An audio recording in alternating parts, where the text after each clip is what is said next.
Hello, YouTube. This is Dark Tower Palaver. Welcome to Roundtable number 122. Doing a very unique thing today in our time of doing the show. We've basically just finished recording our episode, our book club episode. We just finished recording that. That is in the can now, and we're now doing a roundtable. So here, no one wants top chat. I know. Chat. I barely had to. I had to change that here as we started. But yeah. So hello everyone. Thank you for joining us. We'll go ahead and let's go ahead and hit the intro and get started into roundtable number 122. See what the old intro has for us here. The Dark Tower by Stephen King. The man in black fled across the desert, and the gunslinger followed. Go then. There are other worlds than these. Death, but not for you, gunslinger. It's time we had our own Palaver, I think, and it's going to take a while. And yet, dauntless, the slug horn to my lips I set, and blew. Child Roland to the Dark Tower came. We are content, one from many. Let the Palaver begin.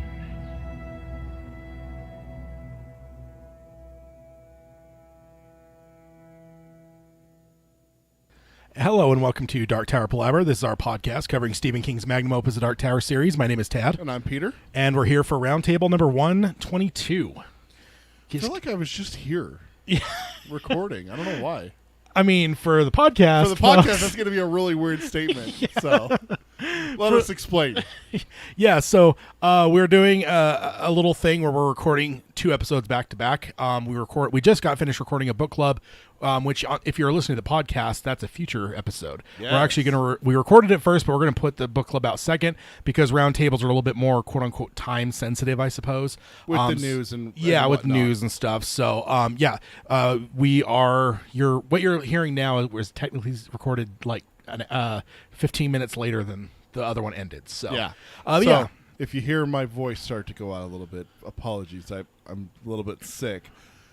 Getting Captain Trips. Again, we said right in the middle of June. That's not a good time to get sick. I hate getting sick this time of year, dude. Exactly. This is about when Captain Trips started. This is the worst, dude. Because I think it was. I don't remember exactly when Campion. I mean, I'll be finding out here very soon. Because you gonna start? Oh, dude, yeah. I'm right in the middle of a nonfiction thing. As soon as that's done, the stand is right in my. It's in the on deck circle. It's ready to go to bat. It's ready to go. It's in my queue, indeed. Yeah. So yes, I'm chomping at the bit to dive back into my boy Randall Flagg. You were telling me a couple weeks ago we were hanging out, and you're like, "Dude, I really want to get into the stand." I'm like, "It's not even June yet." You're like, "Yeah," but you realize June's next week, and I was like, "Son of a bitch, it is." Yeah, yeah.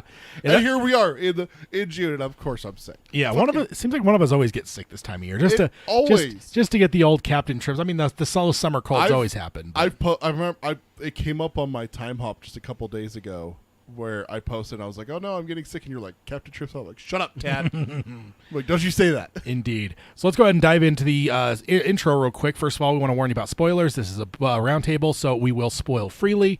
If you don't want to be spoiled to the 7 primary, if you haven't finished the 7 primary books of the Dark Tower series, and you don't want to be spoiled, stick to our book club episodes. In those episodes, we keep all of our spoilers to the very, very end. We have it isolated. We even have a new sound. New spoiler everything. It's awesome. So if you're a podcast listener and not on the YouTube side, your next episode that you'll be hearing in a week from now, from the release of this one, we have a whole new intro. I have a whole thing I created audio file wise. I have a new screen if you're on the YouTube side that has blinking, flashing lights.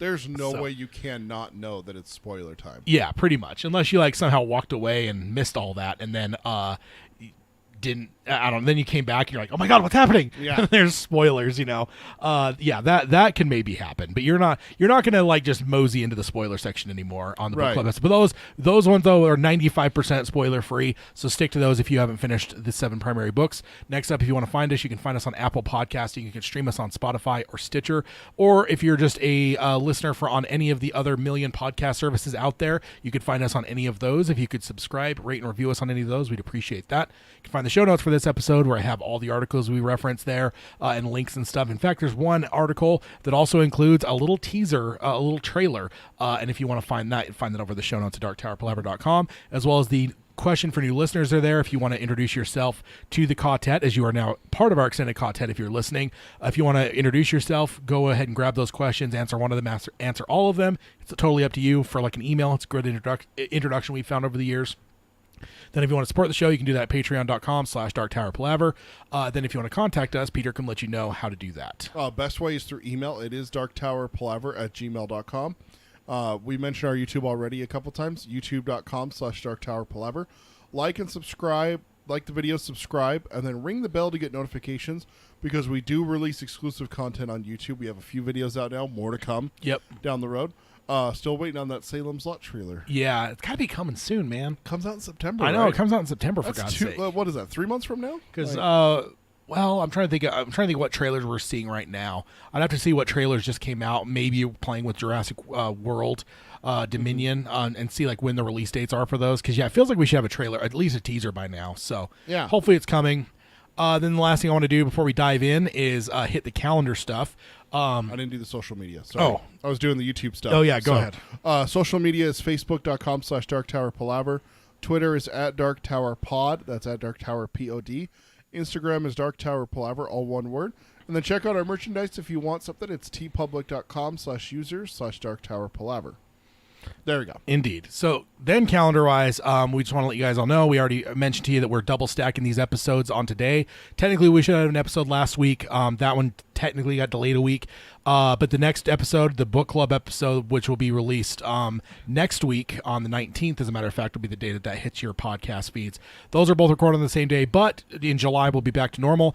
We have a roundtable on the 2nd. We have a roundtable on the 16th. And then we have a book club on the 30th. So we always have one yearly month where we end up with three episodes. And this year it is the last couple of years, fate has conspired against us, because something always came up. Like one of us got sick or something happened. So I don't know that we've had 3 episodes in a month in a while, at least in a couple of years, just because. And I think the last couple of years it's been later in the year too. So it's like getting closer, like holiday season or whatever. But this year it's in July. Hopefully everything holds and we can get all 3 of those recorded. And then so that's when we'll be here, the 2nd, the 16th, and the 30th of July. So that is our calendar coming up. Roundtables 123, 124, and book club number 17. All right, so let's go ahead and dive in here.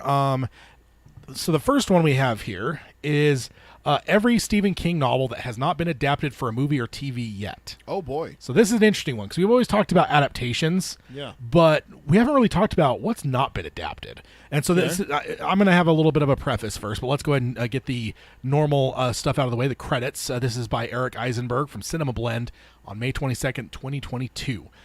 So basically, I'll get his little intro that he gets here, and then before I dive into the list, I've got a little thing. Little statement. No, a little thing I want to do for this. So, okay. Starting off with his intro, he says, going back to the mid '70s, audiences have seen more than 90 adaptations of the work of Stephen King. That is insane. That's a lot. But then again, you think, how many of these have had multiple? The Shining, It, It's had multiple. You had 3 now. You've had Children of the Corn have a shitload. Pet Sematary has like a bunch. But then also they're counting sequels too. Then, but then also you also have short stories. So because this is obviously way beyond how many novels he has, right? Yeah. I actually didn't pull up my little Stephen King quartet count. Let me pull that up real quick. And I know I need to dive into this a little bit and do a little audit and figure out what is counting on here and what's not. I originally pulled this off of his website, but even his website has things listed differently now than when we pulled this list, because there's some things that are included that should then include other things, and they are not. So at some point, I'll audit that before the end of the year for sure. But as of our list that we're using, it shows 75 novels. Okay. So 90 adaptations. So yes, well beyond. But Yeah. of course, when you count short stories, that's no surprise. But I think that was a shocking number when I first read it. And while you would think that many of the movies and television shows would cover the full breadth of the author's work, you'd be wrong. The reality is that there's a number of novels that have not yet gotten a live-action treatment, despite the hopes and urgings of constant readers everywhere. When one considers the fact that there are more than 60 novels in the author's bibliography, the limited number that have not been adapted yet is pretty incredible.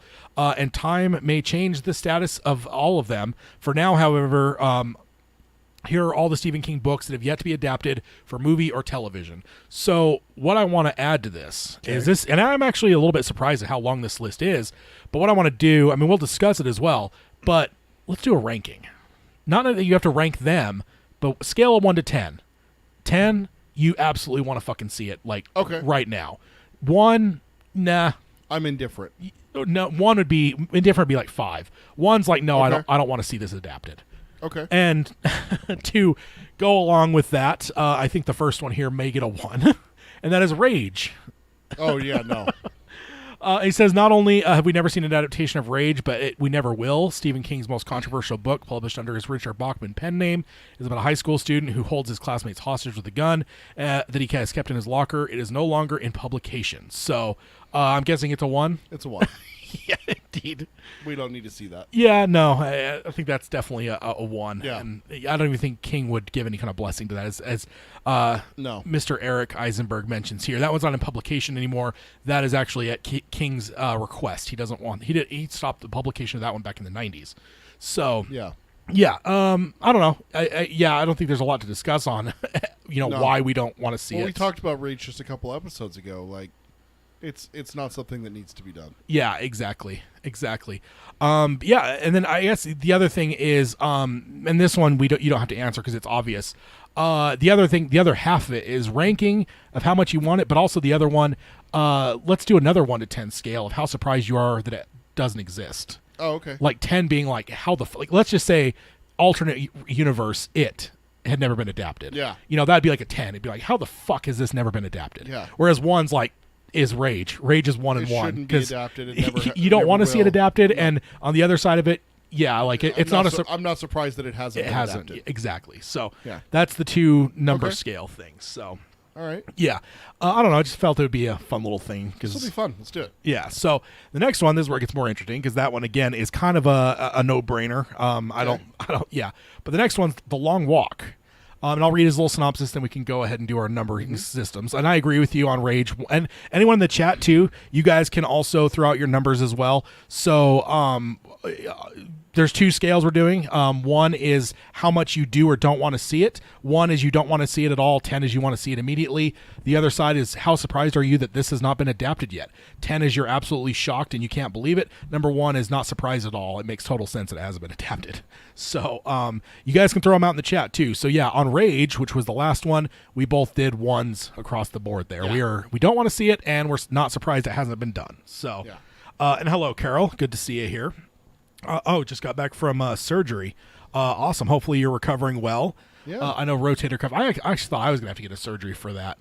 My one shoulder was messed up for, it was months and months and Yeah. months. And like, I think I was actually about to go to, it was during COVID too. Oh. So it was just like one of those things where it's like, not that I'm necessarily the most like, let me go to the doctor for anything. I'm just not that, I mean, whatever. But then on top of that with COVID, it's like, well, even if I wanted to, there's a lot of non-essential things that you just couldn't do 2 years ago.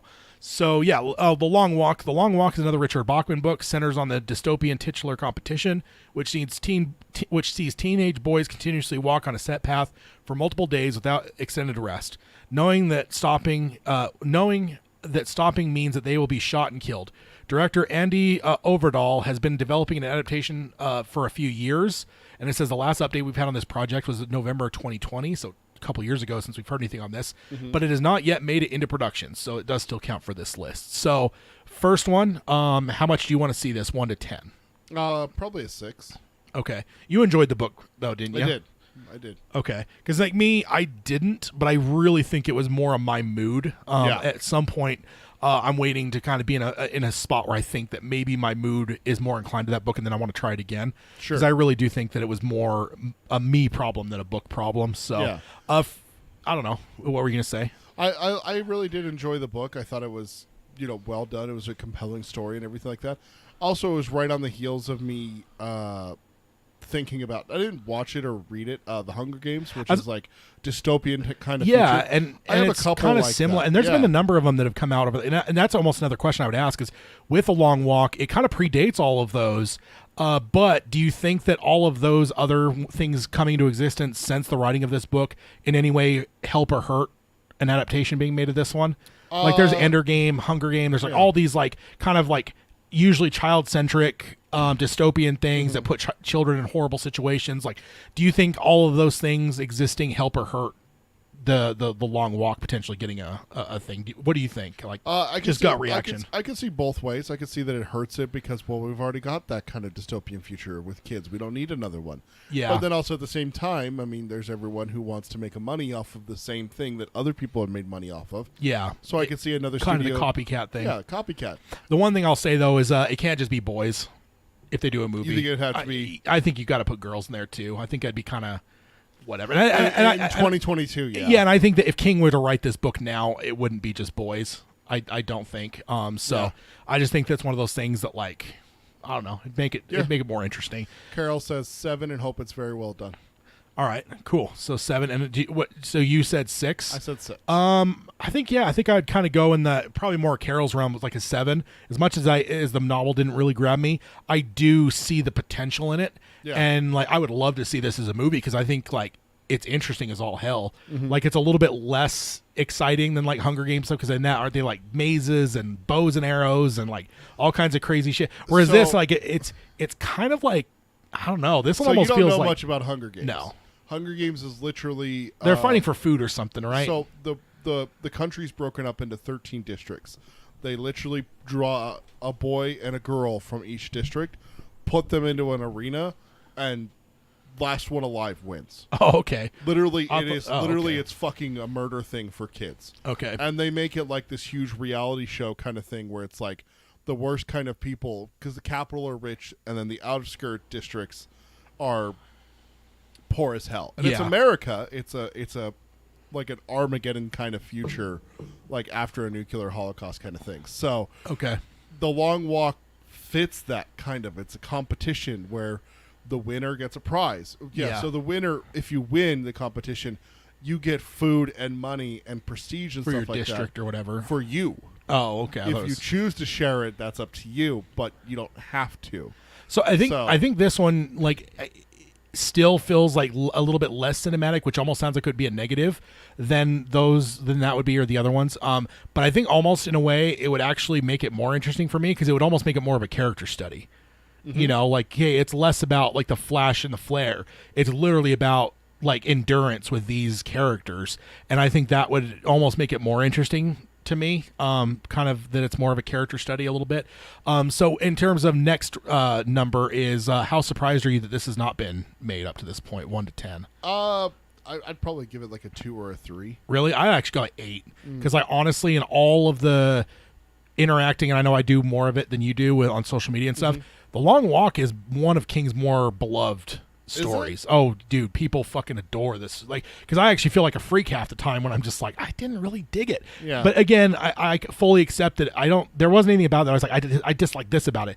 I just don't think I was in the mood for it. But like, I swear, every time I hear people talk like this, it's up there, man. Like, it gets talked about a lot. So I would say, like, I'd be like an 8. I'm shocked that it's not been made up to this point. It's one of, the reason why I give it a 2 is because it fits the mold of kind of like a Gerald's game. So you have 17 or 18 kids walking, and if they slow down too much or they fall down or they can't walk anymore, they get shot. That's going to be a little hard to put on film, kind of thing. I could see someone going into a studio and being like, "Hey, here's my idea. Kids get shot when they walk too slow. The fuck's wrong with you? Get the fuck out of here," kind of thing. What do you think, sir? You're insane. All they do is go, "Hey, I have a Stephen King story." Like, all right, here's $100 million. Nowadays, but again, nowadays, yes. But go back 25 years. Well, yeah, but go back even like 40 to 50 years into the 70s, it seems like everything King was doing was getting adapted too. Sure, but that's not. So- But this also was a Bachman. You know, Yeah. that's the thing. Is like this Yeah. isn't. This isn't. This what? a- Yeah, When True. it first came out, it would not have been recognized as a King work. yeah. So you know, But what's the book that had the movie rights sold that just came out recently? Was it The Institute? The movie rights were sold before the book published. yeah, the Institute. Yeah.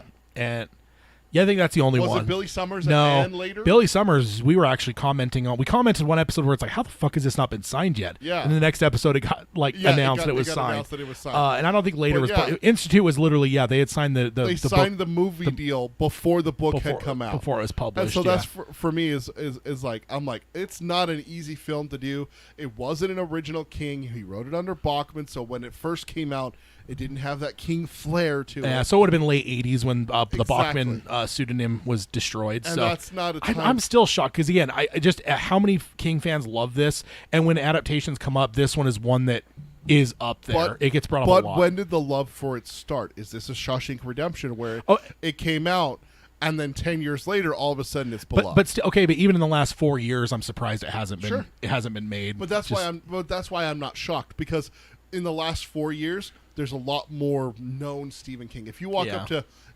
100 people on the street and say, "Hey, name 5 things by Stephen King," I guarantee maybe one of them will say The Long Maybe we Walk. should do that at some point. Go do a I would person on the absol- street. I would absolutely do a person on the street. You record me. We could post it on our YouTube, where we would literally just go downtown Salt Lake City, Utah. We and got to get like the prices right, the little skinny I microphone would too. absolutely rock. I'd put a suit on and everything, and I would be like, "Excuse me, sir, can I just ask you one quick question? Can you name anything by Stephen King?" And literally just ask 100 people, Yeah. and just keep track and see what they say. Because I guarantee, dude, I'd be willing to put like my next paycheck on it. No one's gonna say The Long Walk. It's down there on No, King's work. yeah, and no certainly, doubt. certainly, yeah, and I think this would be one that more constant readers were into in terms of whatever. But I'm still surprised because I think, and Carol mentioned it. She said an 8. I'm surprised because it seems like it would be really easy to film. Because you're not talking $100 million budget, No. right? This is one you could probably do for 20 to 50 million. Oh, easy. And I think one part of it though is you'd almost have to go not Hitchcockian because wouldn't want to do just the walk. I think you'd have to have some flashbacks with Like a couple it of does- the characters like it does and in stuff. the book. Yeah, so you can kind of get some story, build them up, right? Like you're not going to fall in love with the kids enough to cheer for them just on the walk. You've got to see some backstory, find out what kid's getting abused by his dad because you didn't clean the yard well enough and he punches the kid. Give him some. Especially when this is written, sympathy. yeah. Get some sympathy on it to where it's like whatever, because you just got to do that. I mean, and of course it's Stephen King. We just covered a book club with Jake Chambers. We know how much King, can beat the fuck out of some of his kids, and I don't mean Sure. literally, but yeah, he puts his kids through some ringers. And I just think you got to have some good backstory on some of these kids, for sure. And I don't know if you saw in the chat there, but that's Hayden in the Hey. chat. I don't know if anyone that is.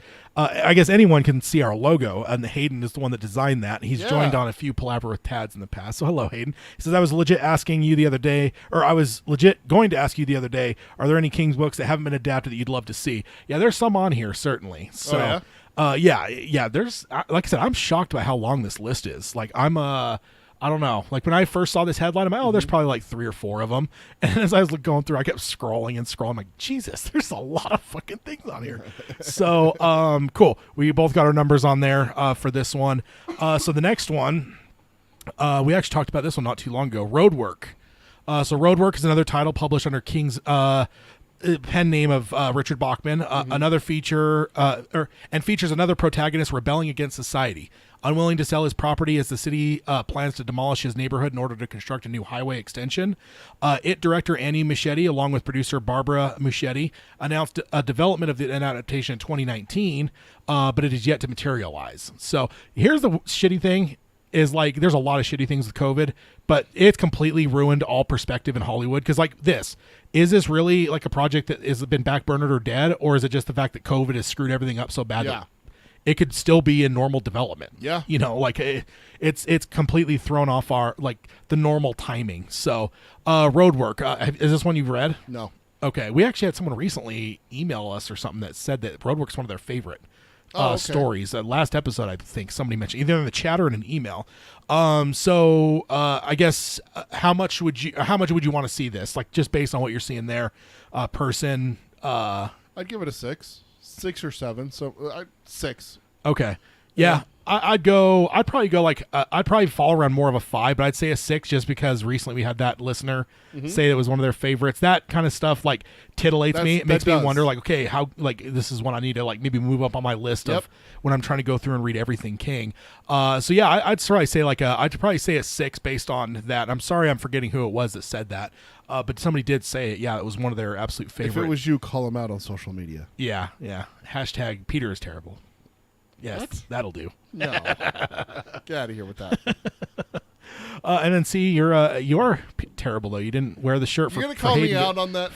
For Hayden to see the shirt that he designed for you Man. there, and he did it strictly for you. You know, The hashtag Ted is terrible. that was 100% Because he for also you. believes that you're terrible too. So Okay, so what about other ranking in terms of surprise level that this hasn't been done? I'm going to do pretty low. I'm going to do a 3 on this one.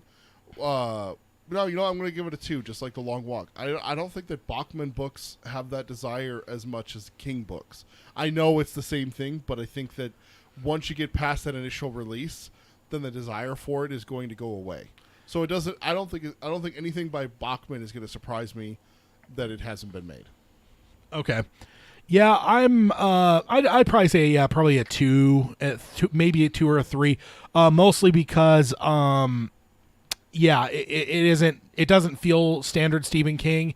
But I guess maybe what surprises me with this one, why it wouldn't be like a 1, why I'm bringing it up just a tiny bit in terms of surprise level, is because when you look at everything that happened in like the 90s and like think about how many Mick Garris adaptations happened on TV and stuff, how has this never been adapted? Or even some of the Stephen King shows where they did like an episode to adapt something. Like, you're telling me that in all of that content that's come out in the last 30 years that this one has never been touched? Like, that's maybe why I'd go from, it's not just a 1 where that doesn't surprise me at all, this comes up a little bit just because the sheer breadth of adaptations over the years, I'm surprised that it hasn't been tapped. But yeah, I don't know. Yeah. Some shenanigans in the chat there. Yeah, Hayden's being evil. He's just being awful. Okay, so next one, and we're getting into a little bit more of the interesting ones here. The Eyes of the Dragon. So Stephen King may be best known for writing horror stories, but The Eyes of the Dragon is a full-on fantasy epic that is set in the realm of Delane and sees the adventures of the king, and then it's the king Flag. Flag, is he the king in it? I thought he was the wizard. That's written strangely. Tries to betray the royal family, usurp power, and destroy the kingdom. Standing in his way, however, are the efforts of the beloved Prince Peter. Multiple attempts at developing the adaptation have been made, but all have fallen apart. So, excitement level, 1 to 10. I haven't read it, so kind of indifferent. I'm going to give it a 5. Okay. No, I'm going to bump it up to a 6 because of the same reason for you for Roadwork, is that I've heard great things about it. Yeah. So I'll give it a 6. And I do know the backstory on this one was his daughter, when she was young, kind of gave him some shit because he didn't write anything that she could read, and when she was a very small child. So he wrote this as a fairy tale, literally for his daughter. For me, it's going to be a 9 because Flag is in it. So excitement level couldn't be higher. Almost, well, it could be a little bit higher, but the fact that Flag's in it, I mean, give me another Flag adaptation. Yes, I'd be excited for that. Where he's the villain. It literally says on the Wikipedia page, Flag, the villain of the story. Yeah, but those Wikipedia pages can be, messed with by people like you that would... Should I go to the Stephen King that website that would harass and see if it says it too? Because it probably will. Flag's the hero of every story he's in, sir. No. So what about surprise level that it hasn't been made? 1 to 10. I'd probably put... And then Carol says 9. She said, I'd like to see this sci-fi fantasy stuff, so I'm excited seeing Eyes of the Dragon. I'd probably put it down at, again, a 2 or a 3. Okay. I'll give it a 3 because it is a King work, so a little bit surprising there, but it's fantasy.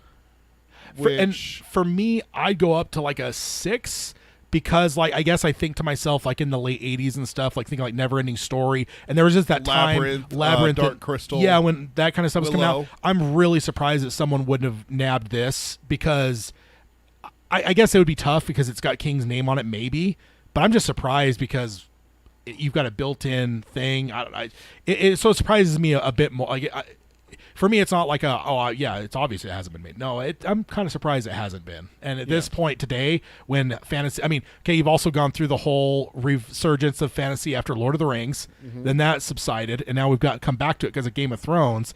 Every decade, it seems like it's almost adding more to like, how the fuck has this not been made? Because we keep going back to like fantasy stuff is the absolute like biggest thing on property right now. Amazon's got Wheel of Time.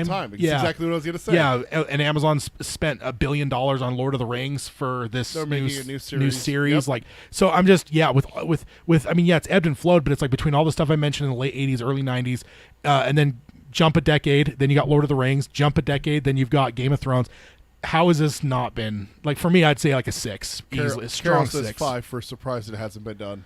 Yeah, because it just seems to me like, I mean, I mean, especially like late 80s, you also had, you had Misery and stuff. You had some other stuff come out that was a little bit less typical Stephen King. So I'm just, kind of a surprise for me. But yeah, excitement-wise, give me another Randall Flagg, I guess it's like some people see the Joker where they're just like, I can't wait to see another Joker thing so I can see who they would cast and how they play it. I'm the same way with Flagg. It's like, who they going to cast, how's he going to play it, you got Taylor or Jamie Sheridan, you've got Matthew McConaughey, you've got Alexander Skarsgård. Who else is going to join that beloved Gary trope? Oldman. Oh my God, don't even tempt me there, sir.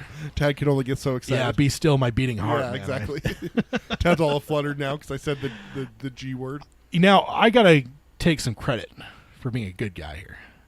Because there was something that came across my feed here that was literally like a article that was just kind of recapping all the appearances of Randall Flagg, and I didn't put it on the rundown. So I'm just going to take It doesn't belong here. It absolutely does. No, sir. Flag is the worst. Absolutely. I mean, this outside of the Dark Tower, Flag is the next most important thing on this podcast. This is not a Flag podcast, sir. It should be. No, it should be. It never will be. I'm here to make sure it doesn't. How dare you? Okay, so next up, the Talisman slash Black House. The Talisman and Black House make up a 2-part series co-authored by Stephen King and Peter Straub. The former, published in 1984, introduces the hero Jack Sawyer as a 12-year-old kid who discovers the ability to flip to a parallel reality known as the Territories and goes on a quest for the titular talisman in order to save his mother, who is dying of cancer. The latter, published in 2001, reintroduces Jack as an LAPD lieutenant on the hunt for a serial killer. Steven Spielberg has been trying to produce this adaptation of The Talisman since it was released, and is now trying to make it into a Netflix series with the Duffer Brothers and Curtis Gwynn. So that is the little write-up there. First of all, excitement level, 1 to 10. 10. 10, yeah. I've now read them both in the last year. You get it. Yeah, absolutely. And the other thing, too, is we did our top 10 King kids right before I started reading The Talisman, and I am so glad because I had it down to 11, and I was like, oh cool, I could take Jack Sawyer off. I haven't read this whole book yet, so I can just cut him out and make it easy. I'm so glad we're not doing that now after I've read the whole thing because you don't know what you would do. I wouldn't be able to. I don't think I could do a top 10. Yeah, legitimately. Like I'd have to cheat and like do a tie with 2 of them or something. So this is a 10 for you? Oh yeah, this is a 10. Carol says 10 for The Talisman. I want to see that ASAP. And you go ahead and read what Hayden wrote. Tim Allen would be great as Randall Flagg. Now he's being a villain here. Hayden's being a villain. It's Hayden for you. And then we got Dave says, if anything is a 10, it is this. And then Carol can follow it up with the Black House. Yeah. And like, honestly, because we actually talked not that long ago about, has King ever done a slasher? Mm-hmm. And I can't say that the Black House is a slasher, but it's probably the closest that we've gotten to a slasher. That one was... I really loved Black House. Oh, yeah. And I love The Talisman too, but like the Black House, I had a hard time with it first. The first little bit but once I got into it, dude, I absolutely adored it, and I could see myself going back and reading it. So yeah, I know it technically says Talisman on the picture, but he actually lists Black House as well, which I think is fair to split them. But yeah, I think 10. And agree with everyone else that says 10. What about surprise it hasn't been made? Yeah, it's a 10. This is a 10 across the board. How is it? It is. Steven Spielberg's been attached since since before you and I were born. This is the hero goes on a quest to save the one he loves. Yeah, story. His mom. Well, no, but I'm just saying the generic story. I know, but how much more is it for a 12-year-old trying to save his mom? Exactly, like, that's huge. How has this not been made? Yeah. Like Steven Spielberg's owned it since Steven 1984. Spielberg. Yeah. Like, come on. Exactly. How has this not Yeah, been made? exactly. Like, in Black House, I can maybe take a couple numbers off of that one just because it's less. But dude, the Talisman just feels like gold laying in the street waiting to be picked up. I would put Black House at an 8. Yeah, because I think it's one of those things. Once you do the Talisman and it's a fucking huge hit, because it would be, then Black House just immediately follows, right? It's just like Carol said that, then followed up with Black House. She exactly put those words in before you said that. Yeah, like that's what you do. Yeah, because the Talisman's going to make you a buttload of money. Because Yeah. it's going to be a fan favorite. and now the fact that they've attached the Duffer Brothers, which probably have one of the more successful child-based things in maybe ever. I mean, Hayden just says in the chat, in all seriousness, no spoilers, based on the latest season of Stranger Things, the Duffer Brothers would be excellent for this. Yeah. I am so glad that he didn't spoil anything, because literally today I started the 4th season of Stranger Things. So Yeah. thank you. Appreciate that.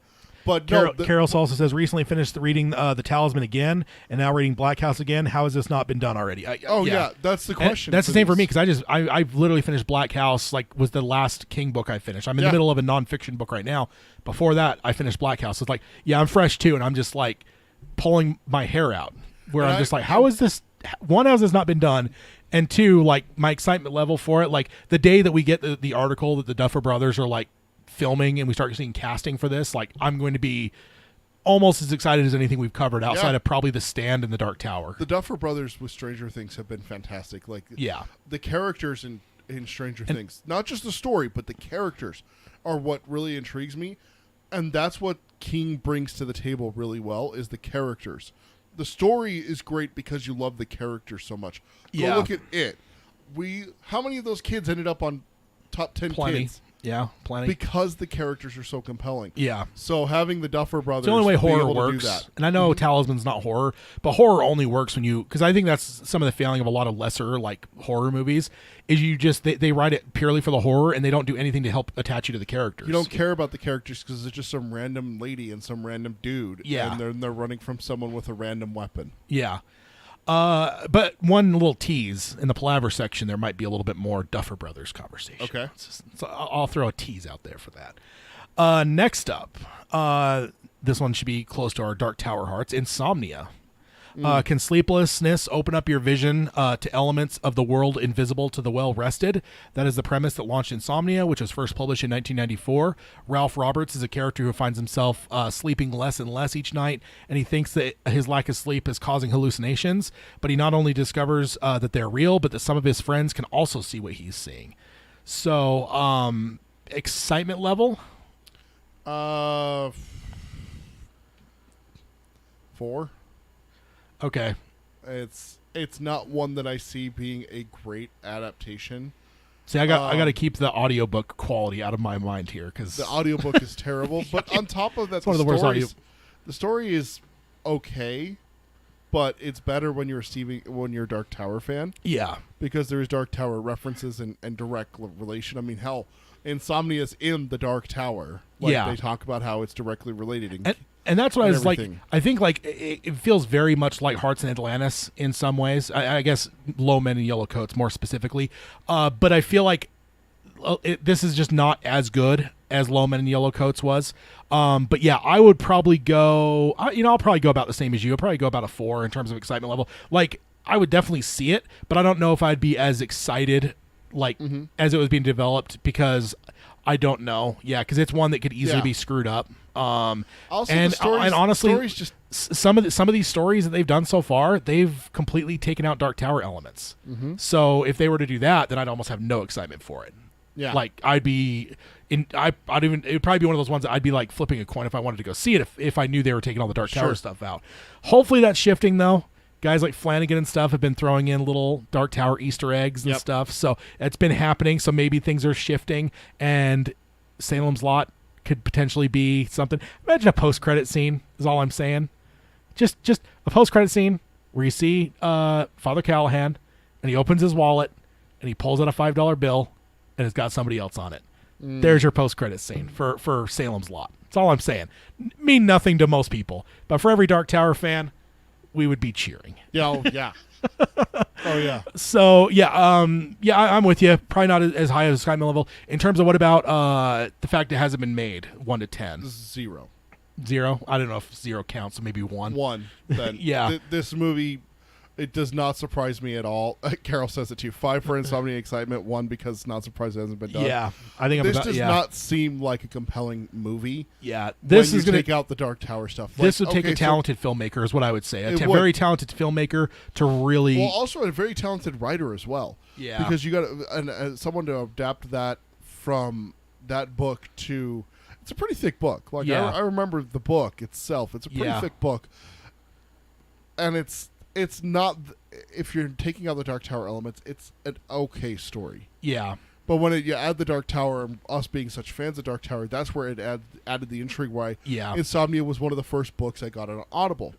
Also, my biggest regret from that. If I fucking hate that audiobook. I will probably go back to it at some point, but yes, I'm going back to it on Kindle or hard Yeah, copy. I will 'cause not listen to the audiobook I'm not again. doing the audiobook ever again, certainly. I can't do it. Now, one thing I want to just ask: do you think there's any element of ageism involved here? Is the fact that it's an old man the center of the story maybe make it less? No. Because in general, Hollywood would see that as it being less marketable. Like, because there's almost like it's all old people. Like, there's almost no one in it that's under that's not on AARP. So I just and I'm not saying that I'm not saying that to like be negative on us, like that it may Well, be maybe ingrained. that's something that would but have it's- to be changed. Is that they would introduce another character that But is a teenager. he- Or what's But here's what's the one Hardigan's Phone where it's an old man and Yeah. a teenager. yeah, And then which you see him get older. That's I didn't put that on my list, but I will say, just as a little thing since you brought it up, I do believe King had an interview recently where he mentioned that has wrapped, and he was going to watch the screening the same day he did the interview. So Oh, nice. they're done with that one. But no, I agree. Now, one thing I guess Hayden says Cocoon crossover. one thing I would say though with Insomnia is with the age thing is that maybe one hook for it though. Is what if this was a kind of I don't want to say a vanity project because that sounds negative, but what if this is one that like an Ian McKellen and maybe he's too old at this point, but what if there's a really great old man actor that just wanted to fucking do this as his project? Oh, yeah. Like that could then bring it in where it's like I don't know, how old was he? Wasn't he in the 70s in this the main character? I think so. So, like, I don't know what actor would fall into that. But I don't know. That could be a hook for it. But, yeah, I guess it sounds like we're all kind of on the same realm when it comes to the kind of the numbers on this. Let's see. What is... Oh, Carol said something more for me than for you because you haven't ever watched Buffy. Oh, yeah. Pattern the little bald doctors off the episode Hush from Buffy the Vampire Slayer and run with it. Oh, no. I forgot about the little bald guy. Yeah. Good. God, no. I will revisit the book at some point. But, yeah, I think we're all in line for that one when it comes to the numbers. The creatures she's talking about in Buffy are bald, creepy-looking motherfuckers who float. They don't walk. They float. And then they don't talk. They're completely silent. So they're like... Isn't that pretty much what they are in this? Yes. Because they don't... Yes. They do float, Yes. and they didn't they Oh. convey mentally? They didn't talk, so yeah. So you're pretty much describing them. The whole point of the episode is that these monsters need to have 7 hearts to... I don't know what their end game goal was, but they needed to get 7 hearts. So they're literally going through a college dorm, and they're going... Now, I will say, you don't want Creepy as you don't hell. want hearts. Creepy as hell. You don't want to have the hearts. No? No, you got to have all the other suits. The hearts will get you. That's a Hearts in Atlantis reference. I understood that reference. All right, next one. Still playing Hearts like crazy? A little bit, not as much as I did, but I am still playing it, yes. Yeah. Next one is Rose Matter. And it says, published less than a year after Insomnia and less than a year before The Green Mile. Rose Matter follows Rosie Daniels, who finally makes the decision to flee after being trapped in an abusive marriage for 14 years. Escaping to the Midwest, she tries to start a new life for herself, and while she finds out that her engagement ring is almost worthless, she trades it to a pawn shop in return for a painting of a woman in a Rose Matter gown, a painting that turns out to be magical. So, have you read this one? Haven't even heard of it. Really? Okay. So yeah, I mean, just with the synopsis there, and also gives you the timeline of when it came out. So where it might fall in terms of stylistically, what would you say excitement level? Just 1. Never heard of it, kind of thing. You Yeah, know? but just based on that though, I would go a little bit higher. I'd say like a 3 or a 4, basically because I just blanked on the name, with Julianne Moore, that just came out on, was it Apple TV? The Lizzie story. Oh, I yeah. feel like this feels like something like that could be a cool adaptation with like a. I mean, I guess you couldn't grab Julianne Moore again, although maybe you could. King Why not? Yeah, King does some repeat things there. So yeah, you know what I just thought of though with repeat ones. Yeah. Kathy Bates has been in a number of things. What about James Caan for Insomnia? He'd be good. He'd be really good. Yeah, that'd be I was trying to think to myself of who would. I think Jimmy Caan is the main guy in Insomnia. Would be kind of cool, and it'd be a repeat. Alumni. Or Ed Harris, which is the ultimate Stephen King alum. That guy's been in a lot. So sorry, now I'm just like thinking of him randomly. But so I'd probably go 3 or 4 just because again I could see this being, because that sounds like a really compelling story. I don't know that I've ever. I haven't read it. But I think of things like, running from the abusive thing. The magical painting kind of reminds me of the road virus heads north. I know it's probably not that same kind of thing. Sure. But I just feel like this just screams Stephen King, and it doesn't sound boring, I guess. Like so for me, like, yeah. It'd be a unique story for Stephen King, that's for sure. Carol says, Rose Matter reminds me of Sleeping with the Enemy. 4 for excitement because it's domestic violence. I'll take a pass on that. 1 for not surprised because it just reminds me of Sleeping with the Enemy. Okay. Which I don't know. Sleeping with the Enemy. Do you know that one? Yeah, I don't know if I've seen it, but I'm definitely heard of it. 1991 film. And she says, I think Sleeping with the Enemy might have ripped off Rose Matter.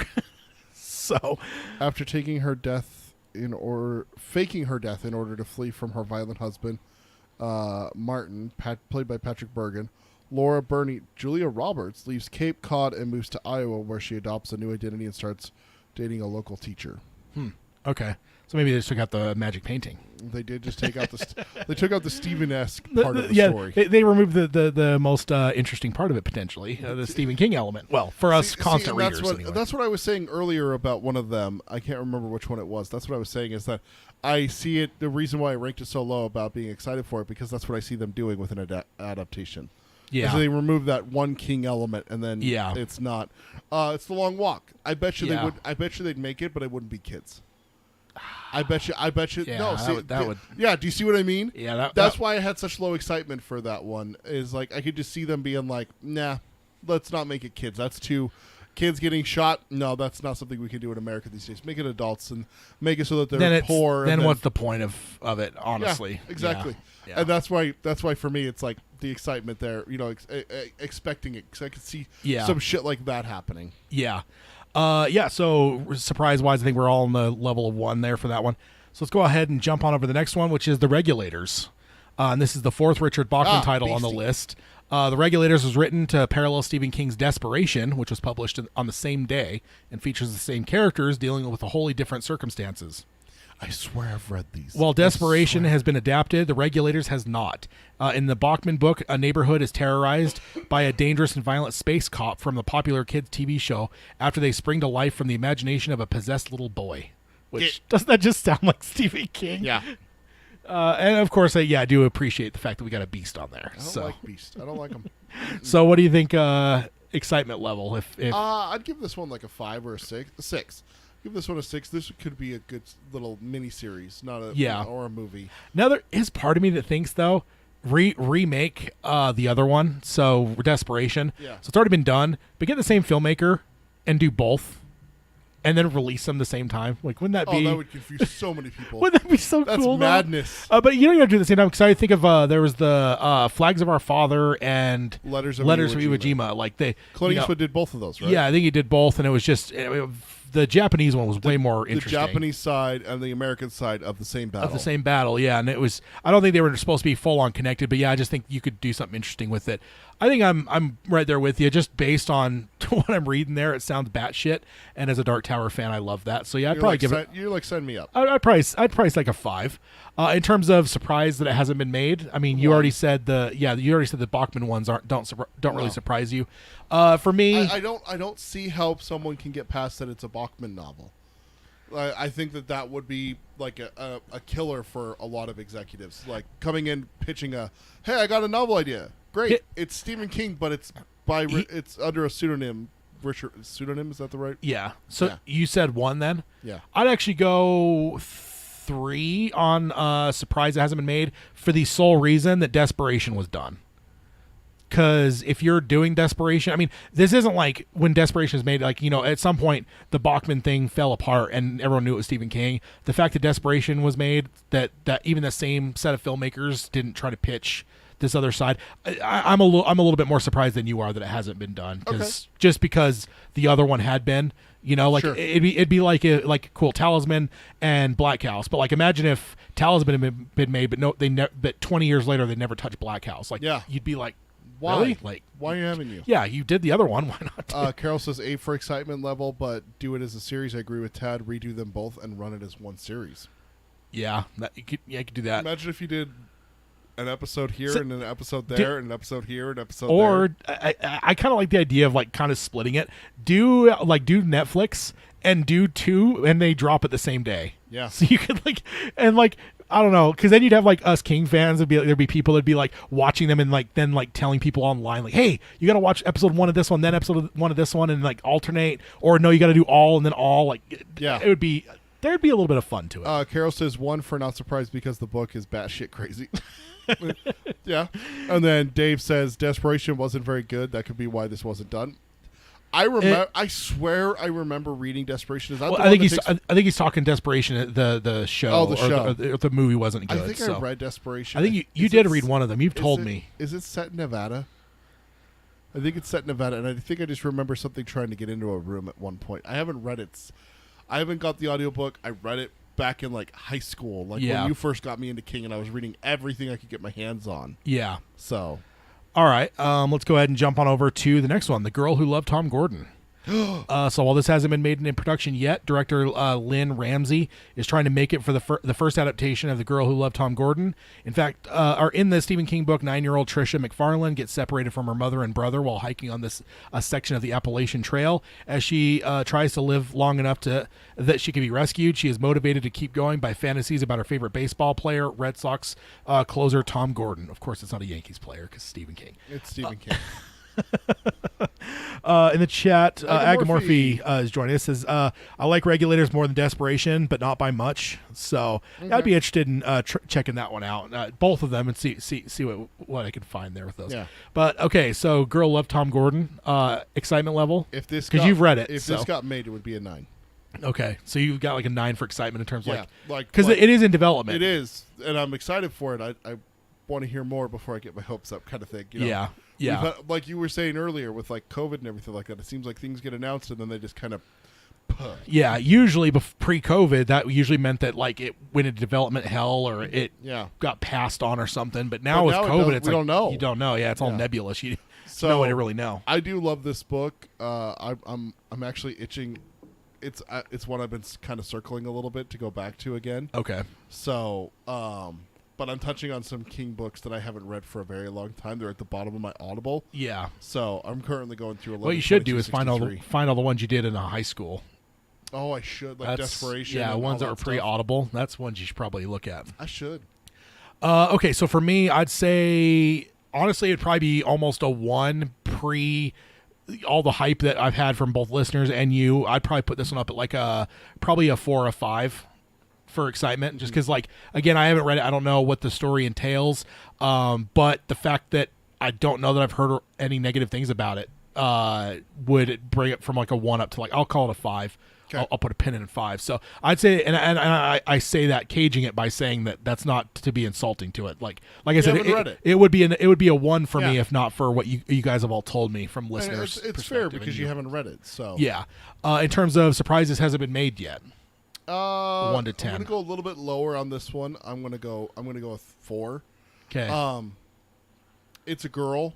It's a young girl by herself for large chunks of this. Yeah. It's her imagination and then flashbacks. But at the kind of same things. time, child actors aren't as bad as they used to be. No, but So. again, I'm not looking at now. I'm looking Oh, at yeah, in I'm the looking past. I'm Yeah. looking at the last 40 years. Yeah. You know, or however not that, long. Yeah, not that it's been out that long, but yes, no, I not see that what it you hasn't mean. been out that long, but you know, let's go back to the 90s and pitch an idea to an executive, a movie executive, and say, "Hey, let's go do a thing with a 12-year-old girl 8-year-old girl. How old is she? 9, I think is what it said. 9-year-old girl lost in the woods where she hallucinates and thinks about a pitcher for the Boston Red Sox. Well, it'll be a tough adaptation. Let's get Mike Flanagan on that. Nowadays, yes. I mean, no, obviously Lynn Ramsey is working on it, but I'm just saying. But yeah, like Gerald's Game. Like Gerald's Game is the I think the straw that broke the camel's back. And Yeah. now you look at it and your opinion is, well, it can be made. Yeah. Like, anything can be made. If If Gerald's Game if can Gerald's be made, yeah, exactly. anything can be made. But Yeah. Gerald's Game, okay, let's go pre-Gerald's Game and get Tad and think, like Yeah. and stuff like that. There are things that when you look at adapting them, it's gonna be really hard to do. Yeah. This would be one. Not only that, but also getting a girl young enough and having her go through the ordeals of the book. Dude, she's lost in the woods. Yeah. Like full on lost. Like it Big gets, lost. It gets rough. Yeah. It's like Homeward Bound lost. Like Yeah. not lost in, like a strip of woods between a freeway kind of Yeah. lost, Oh no, yeah. Appalachian Trail, man. That's nothing to sneeze at there. Yeah, absolutely. So that's where for me it's like I'm not terribly surprised this has never been done, especially with the resurgence of King and the new stuff that he's been writing. I could see where people tend towards later. Billy Summers, Yeah. The Institute, Yeah. 11/22/63, the Mr. Mercedes, The Outsider. Yeah. All of that's just been made because one, it's fresher in people's mind. Yeah. So this a one lot was- of these ones, that's where I see like. This was 1999, by the way, when that one was published. So that's where it's like, But that's before the resurgence of King. But here's the other thing, though. The Red Sox craze was in the early 2000s. This would have been available at that If point. they had gone right after they had won the World Series, absolutely. That's what I'm saying, because there was But- that time they did that stupid movie where it was the whole basis it was like a romantic comedy, and the whole basis Yes. was they were Red Sox fans. It's Fever Pitch with Jimmy Fallon and Drew Barrymore. And there was like King wrote that nonfiction Red Sox, but everything was Red Sox there for like 2 or 3 years. Literally, the fact Fever Pitch was and, made. and this exists. This existed at the time, so Yeah. I guess my surprise level I'd put up to like a 3 just because of that. The whole Red Sox craze, and there was like 2 World Series they won, not back to back, but so there was like maybe a 5 or 6 year period there that like seemed like the whole fucking country was Red Sox crazy. So the fact that they didn't do this then, that's the only reason I move it up to like a 3 for my surprise Okay. level. But it probably would be a 1 if it weren't for all that. But yeah, I get what you're saying though, certainly. I said something to I'm going to find this. Hayden just said something in the chat where he said, it's a fine line to make a good adaptation to the book and nature of the story and prevent it from becoming an R. Kelly situation. Too soon. Yeah, no, and so is Tom Gordon a real player too? Yes. Okay, so would you put him in it? The real player? I'd make up a fictional player. It'd be too hard to get a real player and have a one. He's that's not playing anymore. No, but is he a good actor? I get it. I haven't read it, so I don't know what he would be expected to do. Like, is he like interacting with her and stuff? Like the imagined version of him, or Like he pops okay. up and it's not just like in the distance, like this, whatever. like someone wearing his jersey and waving. No. So it's got to be like Babe Ruth in Sandlot. Yes. All right. So yeah, maybe not use him then. Oh, he could have a cameo though. Does she have a dad, or He is there absolutely should or is have there a like a cameo. tour guide that they start off or something? There is definitely no. It's her. It's her. Yeah, they said it was her mom- mom and her brother, but Yeah, and those two are fighting, and so she says that she's going off to go take a bathroom break, and they don't hear her, if I remember right. yeah, I just think that somehow you got to get the real Tom Gordon there. Although that dude's got to be at least somewhat happy because Stephen King wrote a book with his name in the title. That's something. Yeah. All right, so moving on. Next one, From a Buick 8, which is one that we've seen off and on over the last couple of years. It says between Christine and Maximum Overdrive, based on the short story Trucks, Stephen King has notable experience when it comes to telling tales about scary automobiles. And From a Buick 8 is a lesser-known part of that legacy, published in 2002. The book has a group of police officers reflecting on stories surrounding a mysterious 1953 Buick Roadmaster, which appears to be a car, but upon closer inspection isn't really one. And we actually covered this one where not that long ago, probably in the last couple months, where this almost gets kind of like kind of cosmic horror almost a bit. So I haven't read it. I think you have. But it Yeah. yeah. So what do you think? excitement level? Because we do know that Thomas Jane just tweeted recently that it sounds like this is back in the works because it got backburnered there for a while, a couple years ago. But it sounds like we actually just covered that like 2 episodes ago, where Thomas Jane, it sounds like, tweeted something. So it sounds like they're back on track. So what do you think excitement level that it's of seeing this on a movie? I'll give it a 7. Okay. It's a pretty good book. It was compelling. It was interesting. It was not at all what I expected. So I'd be really good with it. Yeah, you know, I haven't read it, so I think I would have almost had almost nothing. But the fact that when I heard that it was kind of Lovecraftian slash cosmic horror, that probably brings it up to like a 6 for me, excitement wise, because it's just like I know that shit's hard to do on screen, but if you could pull it off, man, that's some of my favorite horror. Like Nope, I'm really excited for because that seems like it potentially is some kind of cosmic horror. So I think I'd probably go like a 6 in terms of, and that's having never read a single word of the book. So, and then Agamorphy said they don't need to have a on-screen Tom Gordon for it. No, and I'm not saying. I was more questioning about, do we actually use the real Tom Gordon for something? I think it's that's directed at me because I think I might be misremembering that he actually doesn't ever show up. It's voice. She has a radio. Oh, yeah, and she's listening to games or something, right? Games, I remember that from the so artwork. I think that's what he's saying is you don't actually have to have him on screen. I think he's right about that. Maybe he's even if there's a rescue guy or something. I just think you got to give him a cameo at least, right? Because it's Tom Gordon. He should so they park at a trailhead, and then they go in. He should be walking out with like his girl, the crazy old man, like in the Friday the 13th movie. Hey, don't go in there. Something, I don't know. I mean, he's a sports player, and this is 20 years ago. Yeah, so what I was saying, he says correct, Peter. So yeah, I was wrong. They don't have him actually in it, but they have him. If I remember right, he talks to her through the radio at one point. And stuff like that. I think Agamorphy's saying 7 for From a Buke 8, as well as Carol's is 7 for excitement because I'm intrigued, and then 3 because I'm not surprised it hasn't been made because of Christine. What about you? So you said, what did you say? I said 7. 7. Okay. So what about surprised it hasn't been made? I'm gonna go. So 10 is I can't believe they haven't made it. 1 is okay. Like 1 is Rage. 10 is like if it had never been made. I'd probably go 2. Okay. Like. I think because it was published in 2002, like if this had been published in the late 80s, I would probably be like 6. Like, how the fuck has this not been made? Yeah. Again, in that course of that Mick Garris TV, everything in the world is being made for King. I'm surprised it wouldn't have been done then. But since it was published in 2002, it's that dead spot. For King. It's kind of a dead zone. There wasn't a whole. Hey, I see what you did there. There wasn't a whole as much going on then. There was still some, but we weren't in the second golden age of King yet. So I would agree with you. I'd probably go like a 2. Yeah, in terms of. And Dave also hit something else on the head. It's been years since I read this, but I don't remember a lot of action sequences for a movie. There's like 2, if I remember right from this book. And again, I've read it once or twice. No, twice, because I got it on Audible, and then I also read it like with a book. It has not a ton of action. It's a very dramatic kind of a character story. Yeah, character driven. Shocker with King, Yeah. Carol says nice pun for you. The Dead Zone. Yeah.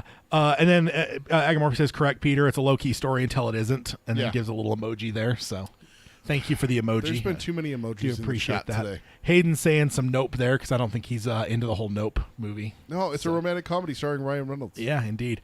So next up, we got Blaze. We've arrived at the 5th and final Richard Bachman book on this list, which Stephen King held on to for a long time in a trunk of as a trunk novel. It says it was originally written in the early 70s, but it didn't hit shelves until 2007. Protagonist Clayton Buzz Blaisdell Jr. is a con artist who, via instructions he gets from the voice of his dead partner, kidnaps the baby of a wealthy couple. I will say that little synopsis there actually kind of has me intrigued on it a little bit. I'll give it a 6 just off of that. Yeah, I think off of that sounds kind of interesting. I'd say excitement level. Yeah, I'd probably go about a 6 as well. No, Agamorphy, absolutely don't cut your emoji intake. We got to see more emojis here. Hashtag Ted is terrible. Carol says, I've never heard of Blaze. How is that possible? I feel like is it on our... I don't know this one. I'm with her. Okay. Yeah, no, Blaze on here. Because remember on our shared list, I bolded the Bachman novels. Yeah. And this one's bolded right between Leesy's story and Do McKee. Huh. So it's on our list. But yeah, it's I'd say a 6 just based on that description. That sounds intriguing to me. Hayden asks, is the delay due to the obscene premise for the time it was written? When did it come out? It came out in 2007, but it was written in the 70s. So this is literally written probably in that first period, right as he got published. So maybe it was even right before Carrie was published, because Carrie was published in 71. Let me see. I'm pull up the list here. No. 74. I was the like, movie, it wasn't that But then the early. movie was 75. Right. So it was like early 70s. So yeah, honestly, he probably wrote this pre-Carrie, but then he threw it in a trunk until 2007. So yeah, I don't know. I have not read it, so I don't know what the content is, and maybe that's why it was a trunk. Sounds intriguing. Maybe it was a trunk novel for many decades for a reason. I don't know. And then Carol asked if there's more synopsis. I just grabbed what he had in this article here. Here, I actually let me find one while you go on. No, not Blaze Pizza. Get out of here. Okay, what about surprised that it hasn't been made? I guess since a lot of us constant readers apparently didn't know it existed, I don't know if we could be too surprised. So I'm gonna say 2. Yeah, I'm gonna. I mean, it is a Bachman, so that's where it's down for me. But again, 2007 when it gets published, like, did he even even if he published it as a Bachman, everyone knew who he was by that point. So Yeah. honestly, the publishers probably put King's name on the cover. It Yeah, probably didn't even say just Bachman. So It actually says on the picture, because I just pulled up Wikipedia, a novel by Richard Bachman Blaze. I can't tell what it says. And Agamorphy says it's not a horrifying story, quite gentle, actually, which actually follows, because some of the Bachman novels were kind of intense, but in a different way than King normally does. But then other Bachman novels didn't really fit his style very much. That's what it says. It says a foreword by Stephen King. Oh, and I think that's the one where, he does. I remember hearing about that one where he gave the foreword on it, and then he says something, because he gives like a eulogy for Bachman, I think, in that thing. It's that one. So what's the synopsis? The story concerns Clayton Blaisdell Jr., known as Blaze for short, thus the title, a mentally handicapped small-town con artist who kidnaps a wealthy gentleman's baby son in hopes of fulfilling the dream of George Thomas Rackley, Blaze's deceased best friend and partner in crime, who continues to help him. So it doesn't give you a whole lot more than what No. he wrote up in this thing here. Yeah, I don't know. That I'm intrigued, though. But yeah, I'm definitely not surprised it hasn't been made when a group of us constant readers here are all like, is that a King book? I've never heard of that. Yeah, so there is that one. Has had a hard life. Clayton Bladeshell Jr., a.k.a. Blaze, has had a hard life which led him to petty criminal activities. Even though his partner, George Rackley, died 3 months before, Blaze is still hearing his instructions for pulling off one more scheme, the kidnapping of an infant whose parents are millionaires. The story tells of the attachment Blaze forms for baby Joe as he remembers his own childhood, one that was much different from the one baby Joe will have. That sounds very King. That sounds very King. That sounds very King. That is from StephenKing.com synopsis for the novel. Okay, but no, that sounds very Kingian, certainly. Oh, yeah. Yeah, so that's that one. Carol says, no thanks. Hayden says, I would think, and he says, and I'm the least knowledgeable about King, that if they adapted it, they'd credit King. Absolutely. Bachman wouldn't probably get mentioned on an adaptation. No. So, yeah, and then Agamorphy says, well, I don't know what the Thinner promotion was like. I don't remember how it was promoted, a Bachman or a King tale. That's an interesting question, certainly, too. Next up, one that's been popular on our show, and I haven't read yet, Do McKee. In Do McKee, a wealthy contractor named Edgar Fremantle is badly injured on a worksite accident, and in the wake of his recovery and a divorce from his wife, he makes the decision to move from Minnesota to Do McKee, an island off the coast of Florida. He takes up painting as a hobby, but paranormal forces end up giving him the ability to change reality with his art. Adaptations have been in development since the book's publication in 2008, but none have come together to date. So, yeah. Excitement, you've read it. I know you and Chris from Australia have both kind of geeked out on it in different things I've seen. It's a good book. I'd give it a 7. Okay. On how excited I would be. I'd probably give it like a 6. Again, this would have been a 1 outside of all the conversation I've heard you guys have about it. Makes me convinced it's probably a good story. So I'd probably give it like a 6, knowing nothing about it really. And the synopsis there sounds interesting. Certainly, the whole idea of changing reality with his art. That'd be a fun little toy. It's been done before. and it's been done well too, where it's like there's someone who can draw, and then when they erase something, it takes it away, or you draw someone holding a key, and there's the key, that kind of thing. Yeah, I can't remember what show that kind is. of some Patrick Danville. That's exactly what I was thinking. God damn it! Yeah, that's what I was thinking of. I think we all might be familiar with that. Yeah. And then Carol says Duma is a 10. Surprise is a 5. And then Hayden said a thinner on Prime, and they listed as Stephen King's thinner. And then Carol says I've read Duma Key 3 times. So yeah, sounds like one. I have not heard anything bad about this one. Yeah. So surprise level. Carol said 5. I'm gonna hang around where I am with Richard Bachman novels. It's a 3. Yeah. I don't see it being he- something, especially when it came out. I don't see it being so that's someone that right on jumped the on. that's right on the cusp of the modern golden era. Like the modern golden era started around 2010. I think it was a little bit because let's see what we're. Let me look at the thing. The other thing is I'm looking only at books here, but I feel like because I had a 2009 in my head. That's when Under the Dome came out, and I remember that being when a lot of shit started popping off. So For adaptions. yeah, because. Yeah, and I mean, of course, like we didn't recognize it. I didn't recognize that we were in that golden age until 2011 with 11/22/63.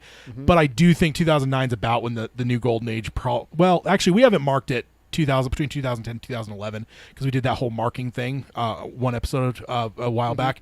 So that's guess where we have it marked. But yeah, Is where? this between 2010 and 2011 we marked it with 11/22/63. But still, this is right in that. Maybe this is kind of in that dead zone between the last era and this new era, and that kind of maybe it got lost in the shuffle. Yeah, I'd probably give it like a surprise level, probably a 3 that it hasn't been done. Just because I only feel like I've learned a lot about it in the last year, and all from you guys, listeners, and Peter. So the fact that it doesn't have a lot of notoriety outside of the constant readers, which doesn't mean it's bad. It just it makes it a little bit less marketable potentially. Yeah. Although all you need for marketing is the name Stephen King, though. I mean, we'll see that here pretty soon with the Boogeyman coming out, right? Yeah. So, exactly. Awesome. So that's that one. Let's go ahead and jump on over to the next one, Joyland. In 2005, King published his first book with hard case crimes, The Colorado Kid, and while the novel was adapted to a sci-fi TV series, Haven, constant readers are still waiting on King's second title from the publisher, Joyland, to get a live-action treatment. The lead character in this one is Devin Jones, a college student who takes a summer job at the Epidemius Amusement Park. Learning some history about his new place of employment, he begins to investigate the murder of a woman named Linda Gray, whose spirit has been seen haunting the spook house. Yeah. So that sounds fun. Yeah, we covered this one just a little while ago, didn't we? We talked about it not too long ago, yeah, in some way. Surprised it hasn't been made, published in 2005, or not surprised, I'm sorry, excitement level. I mean, 6. Haunted Amusement Park, Yeah. Stephen King, yeah, I'd go 6, probably a 7. solid 6, yeah. 6. I'd go solid 6, certainly. And I haven't read it yet. I need to, though. And in terms of surprise... again, it's kind of in that. I gotta put this one a little bit higher. I gotta give this one like a 6 or a 7 because they made part of it. They made the first one. They made the first hard case crimes, the Colorado Kid. Yeah. So why wouldn't you come back to the well? So, but these aren't connected in any way. I know, but why wouldn't you come back to it? Yeah, certainly. That's for that one. That's where I'm like, well, why wouldn't you? Yeah. Especially since how fascinating it sounds. I'm sorry, this sounds amazing. Yeah, no, it does. It does. So, surprise level 2005. I mean, if you adapted this right when it was published, it probably would have come out around the time of The Mist. So, again, not necessarily the same boom period that we're in now. So, yeah, in terms of surprise, I'd probably go 4. Mm-hmm. But I think and most of that brings it up from a 1 to a 4 is the fact that Stephen King and the fact that you got like basically a haunted amusement park. That just sounds perfectly made. That's like the Shining sequel. You have a haunted hotel and you have a haunted amusement park. Yeah. It's made for you. Hayden left you a message. He says @Tad, so I'm going to leave it for you. Carnies are terrifying enough. Adding a specter to it is no me gusta. Yeah. I mean, yeah, I think it'd still be fun, certainly. Next up. Hayden says, but knowing you, you'll likely talk me into seeing it. Oh, indeed. So next up, one you just read recently, Revival. Both Josh Boone and Mike Flanagan have tried and failed to make an adaptation of a Revival.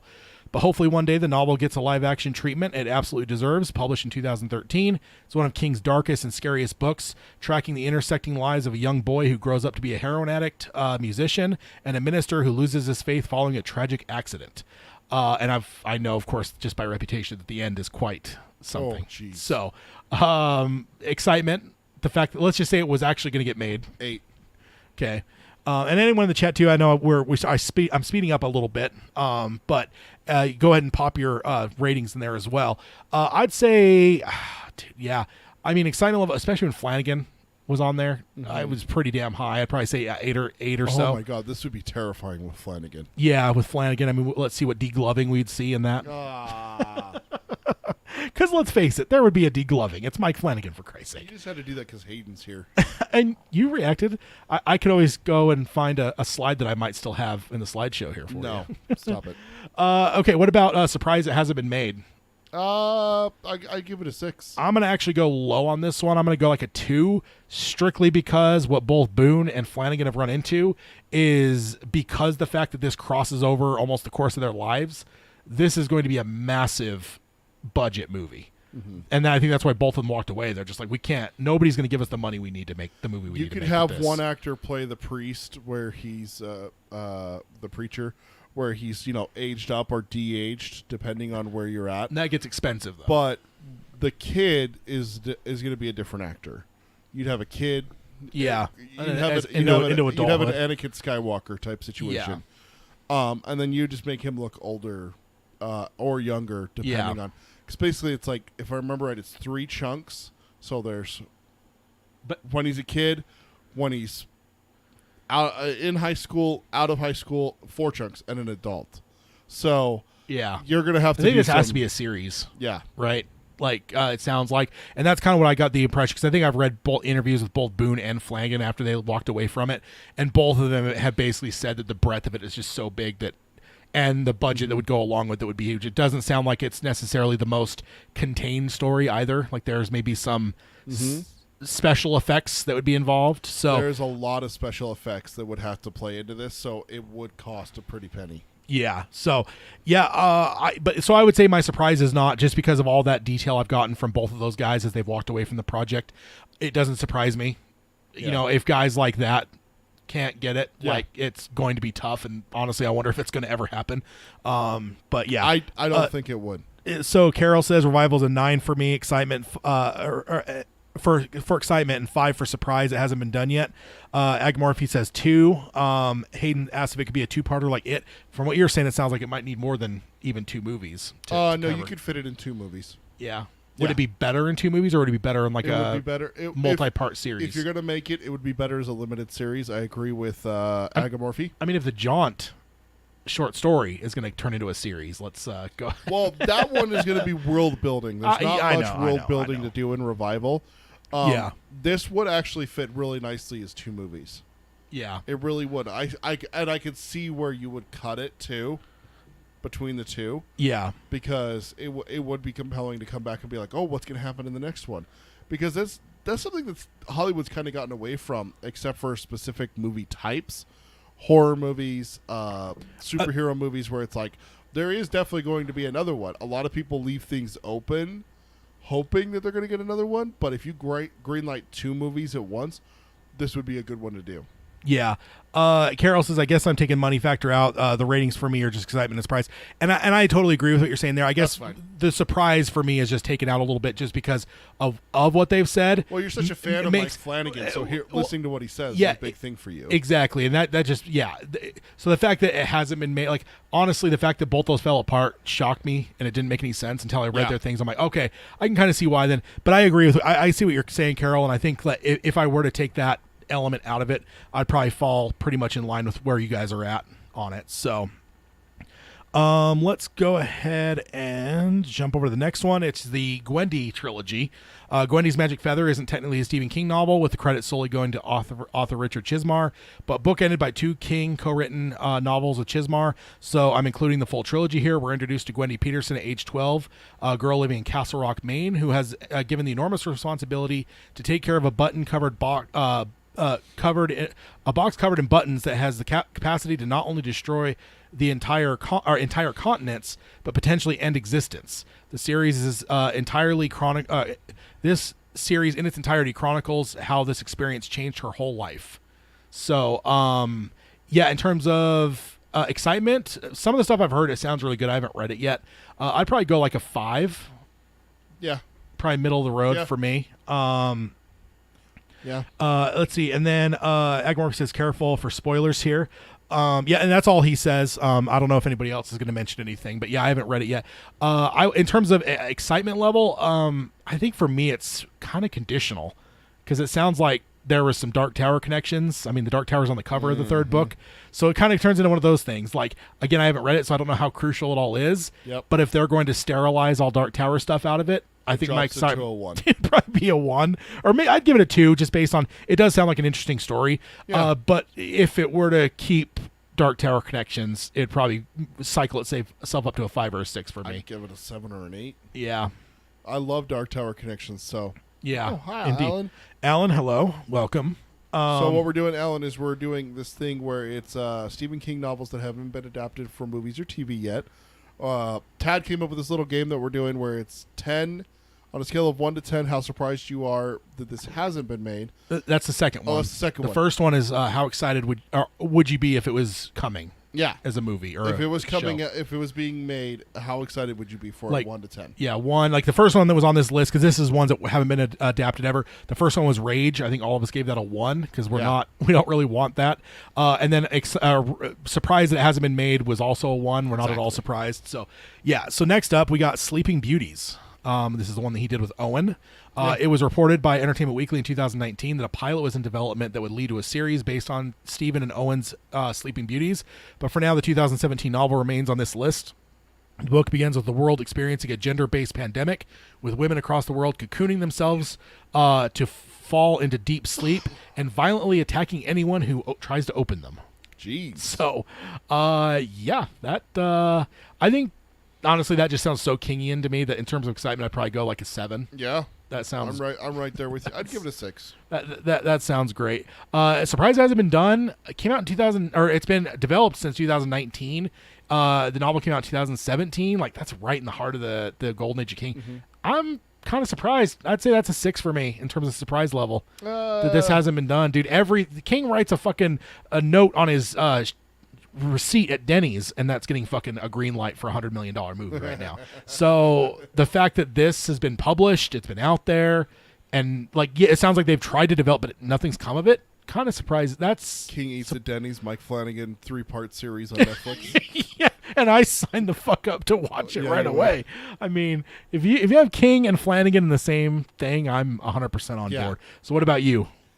I mean, a surprise it hasn't been made. I'd probably go a little bit lower. I'd probably do a 3, just because it is so recent. I mean, there's so much that has come out recently that's still, being made. I mean, go to our list of stuff that's in production. It's kind of like, well, we got all this. Maybe we should focus on the ones we have first before we make something new, Yeah. So I kind of see, I'm playing devil's advocate for that side of it, is that it's like, maybe it's too new, It's like why hasn't the Institute been made into well, it just came out a couple years ago, Yeah. We're not that far from Sleeping Beauties coming out. Yeah, but everything's getting made right now. It is. Agamorph says Gwendy would be a good Spielberg material. Dave said I think the button box might be good. Not sure about the other two. 4 for both. Hayden says I mean it's a great promotion.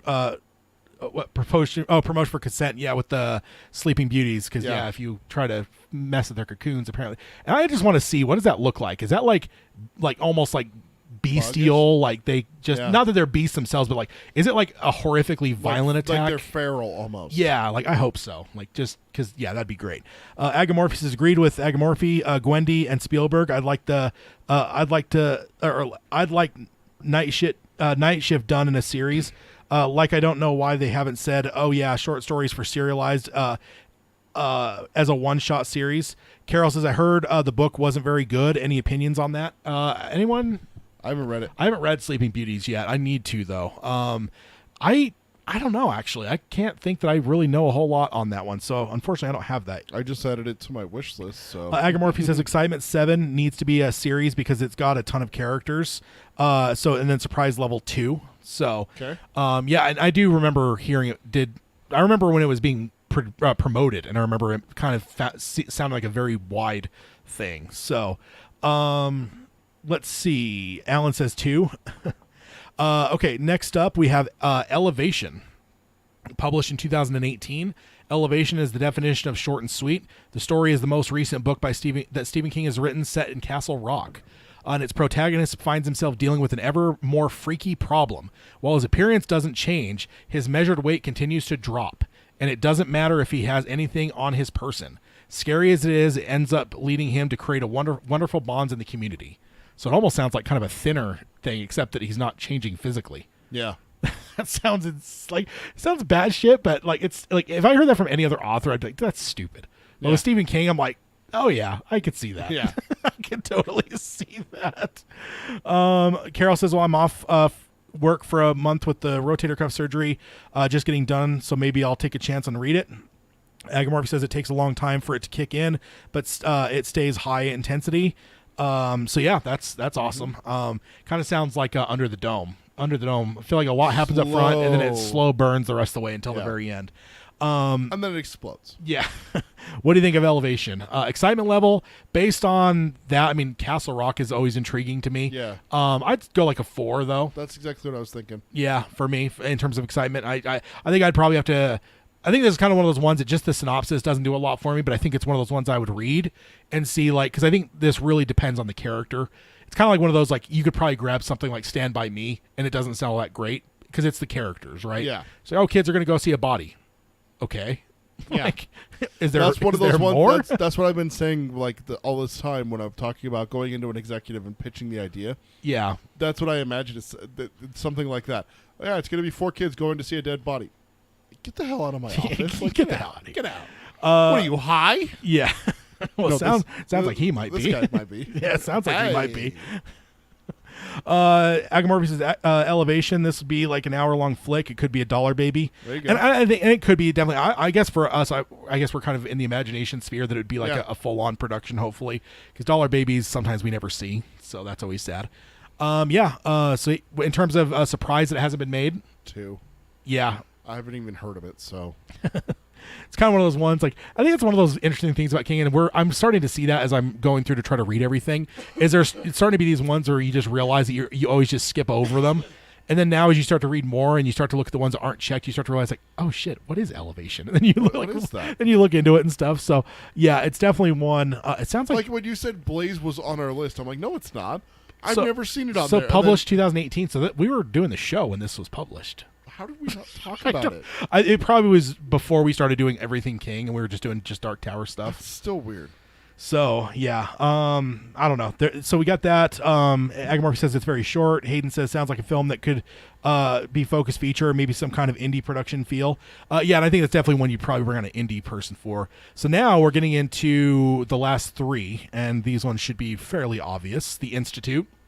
Oh, come on. The Institute begins as a young boy with telekinetic abilities named Luke Ellis is kidnapped from his home with his parent, and his parents are murdered. He is taken to a mysterious location known as the Institute and discovers that he is being kept along with other psychically gifted children.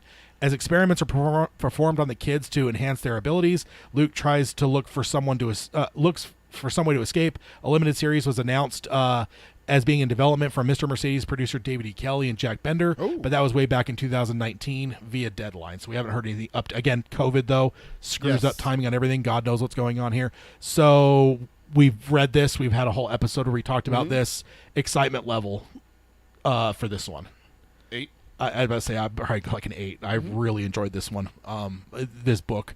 And the only downside that we had with it is that we both read it and then had to reread it within a month to do our episode again properly. Yeah. And so both of us, I'll speak for myself. I haven't gone back to it. Have you? No, and I'd probably give it some time because I read it twice in like a month, so that's rough. There's very few King books that I could probably do that for and not have some kind of ill effects that like whatever. But so Allen says Institute, I'd say 7, but it's a safe story with minimal mind-bending, gut-wrenching horror, but good. Definitely going to see that in the future. It's safe. And then Agamorphy says with Stranger Things vibes still in the air, this will be an excitement 9, 1 for surprise.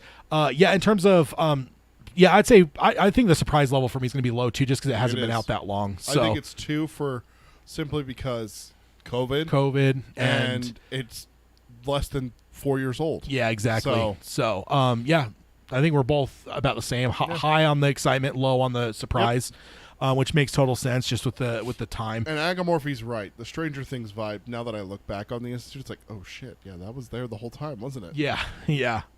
Indeed. And then the next one is Later. Come on, we're just going to do Later and Billy Summers? Come on. I mean, that's what's left that hasn't been made. It just came out last year. I know, but I do think that the way he's writing this, I think he may keep this list up to date as time goes, and then whatever. So, but it hasn't been made. So, like Joyland, Later is another Stephen King book published by Hard Case Crimes. It's about Jamie Conkle, a kid with the fantastical ability to see and communicate with the dead.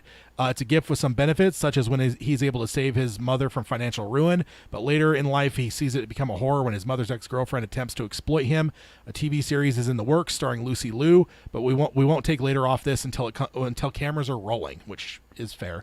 Excitement level for me 9. I really fucking love this. Actually, I'm gonna go 10. I'm not gonna hold back. I absolutely adored this book. Lucy Liu's awesome. Yeah, Lucy Liu's awesome. She hasn't been in a whole lot. Honest. Yeah. So I'm really high on this one. Surprise level for the rest of these are going to be 1 for me, just because time. Yeah, same. And COVID hadn't happened. This may be a different conversation, but with COVID kind of screwing up the timelines a little bit, no surprise. So I'll just give that as a blanket for the next couple here. Is 1 on the surprise, but excitement level is a 10 for me. Agamorphy says, always love the ambiguous covers from Hard Case. Hayden says, what badge? I don't know. I don't know. I may have missed that one. Okay. Yeah. So what did you said? I haven't said. Okay. I'd give this one an 8. Okay. You enjoyed it though, but not as much as me. I loved it. I wish it was longer. Like you said, I wish it was longer. It's short. Yeah. Oh, he says on her pants. What badge on her pants? Oh, yeah. It's hard to see. And then what about, you said you're going to go 1, 2 on the... 1 for Later and Billy Summers. Okay, yeah, because it's just not enough time. Now, if we were 10 years from now, it'd be a different conversation. These are so new. I mean, Billy Summers, the ink is still... wet on these novels here. So Later's not that much. They both came out last year, right? Literally a year ago for Later, wasn't it? Yeah, they were both summer and fall. They were both last year. Right? Yeah. So Billy Summers is the last one. It was announced in February 2022 that a TV adaptation of Billy Summers is now in the works. So hopefully, like others on the list, the title will soon be removed. The titular character in 2021 novel is a hitman who sees his world go to hell when he's hired to hit another assassin who is arrested and is expected to spill the secrets that his clients are desperate not to get out. Excitement level for me, I'd go 8 on this one. 10. 10? Later was the one you preferred. Billy Summers the one I prefer. Okay. Because this one is so freaking intriguing to me. A hitman who pretends to be dumb, who's smart. Oh, I did love that element about him. Dude, I loved that about him. And then the whole hit goes down way earlier than you expected. Yeah. You expect that to be like the climax of the film. And then everything. And then nope, it's all about... And they end up in Wendover. You can't complain about a Utah reference, Yeah, well, Nevada, but it may as well be Utah. God damn it. That's honorary Utah. It's Utah light. Yeah. Wait, are we... No, we're Nevada light is what we are. That's what it is. Something. So that one's the last one on the list here. Okay. So yeah, that's that. I don't know. That was fun. Took a lot more time than I thought it might, but it was fun still. Let's see. And then Agamorphy says excitement 6 unless they change the ending. Surprise 4. And in terms, I don't know. It depends. I'm not really down on the ending too much, but again, for me, surprise is a 1. It's just so soon. Like they very well might be in the middle of writing this right now. Yeah. And like the script. So I'm not at all surprised that it hasn't been done yet. Yeah.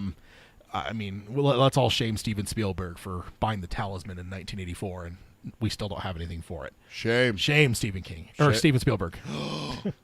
How dare you? Hashtag Tad is terrible. It's not like Steven Spielberg hasn't given us how many all-time classics since that point, though, right? So maybe we'll give him a little break. No. All right, so then You're telling me that we could have had Talisman instead of artificial intelligence? Talisman could have had Timmy from Jurassic Park playing Yeah. Jack. Jake. No, Jack Sawyer. Jack. Yeah. Jake. Dark Jake Tower. Chambers. From All the right, book club that so- we recorded earlier. Yeah. Exactly. So now we're jumping out over. You guys can still chime in if you want. I know we're kind of speeding a little bit now because that did take a little bit more time than I thought it might. Yeah. But it's all right. There isn't as much news as there normally is. So this next one is great. Stephen King has written a surprise sequel to one of his Puppy. scariest books. It's a pupper. No, that's a beast, It's sir. a pupper. That is a beast, a monster. That is a cute little that- pupper that needs a bath. That is a Someone needs to demon. Take care of him. Any creature that kills a tad, I'm not okay with. He doesn't kill a Tad. Sure he does. No, he doesn't. By not directly, but he causes the death of a Nah. tad. Yes. That No. it's a monster. So this is also by Eric Eisenberg from Cinema Blend, but this is on May 27th, 2022. Hayden makes a point. Come on, guys. We needed, capitalized, a West Side Story reboot. Honestly. I'm not even talking recently. I'm talking like if he got this in '84. I mean, Jurassic Park, Schindler's List. There's been a lot of movies he's made instead of No, Talisman. it's true, but I'm just saying. Jurassic He's Park. also made a couple duds in there. He could have done Talisman instead. That's true. Okay, so Stephen King has written an astonishing number of bone-chilling books over the course of his half-century career as a novelist, but few are quite as brilliant and effective as Cujo. First published in 1981, it's a claustrophobic tale about a woman and her son, Tad. He doesn't write that, but I'll add that in there. Being trapped in a broken-down car by a rabid St. Bernard. A monster, and his feature Stop it. it features what is undeniably one of the most crushing conclusions in the King canon. Which, yes, we all know in the movie Tad survives, but Tad is destroyed in the movie, and he does. What is this talk? What is this? He dies in the book, and Yes. that's actually in the Dark Tower. He This- talks to is the guy that hits him that mentions Cujo, or someone is talking to King in Dark Tower. And says something about Cujo. I'm like, I'm so glad Yeah. the kid survives. Like, oh, I killed him in the book. Yeah. I don't remember. It probably wasn't the guy that hit him. I think it was. Someone was talking to him about it, and it's just like, yeah. So that's in the Dark Tower canon. Okay, so next up it says it's the kind of book that you can really only read once, which is part of which in part is why it's eye-opening to hear that the author has finished work on a novella that he says functions as a sequel to the Killer Dog story. Stephen King's next story, Fairy Tale, is set to publish in fall and has been confirmed that he's already written yet another book featuring the protagonist Holly Gibney from the Mercedes trilogy, The Outsider and If It Bleeds. What? Yeah, we already covered that. He said that on the King cast. I forgot.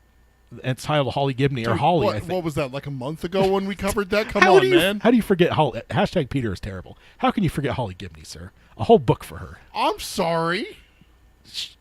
Outside of Flag, she might Next be my time all-time. you forget something, I'm going to give you shit for that. But to forget Holly, sir? It's Holly. I mean, It's like she's forgetting great, Flag. but Flag deserves to be forgotten. Flag is a bad guy. That's slander. But the prolific wordsmith confirmed to the Losers Club podcast, which, yeah, he did do an episode of the Losers Club podcast. I haven't listened to it yet. That he's also finished a new novella titled Rattlesnakes. It sounds horrifying, and King noted that he sees it as a follow-up to Cujo.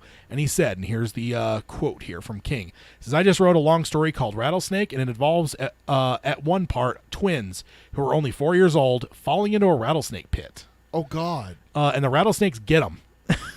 Literally what he said. What the hell? It's a terrible scene. This novella that I've just written, Rattlesnakes, is actually a sequel to Cujo. So that's... I don't know. That's what the man said. Hashtag King is terrible. I mean, King...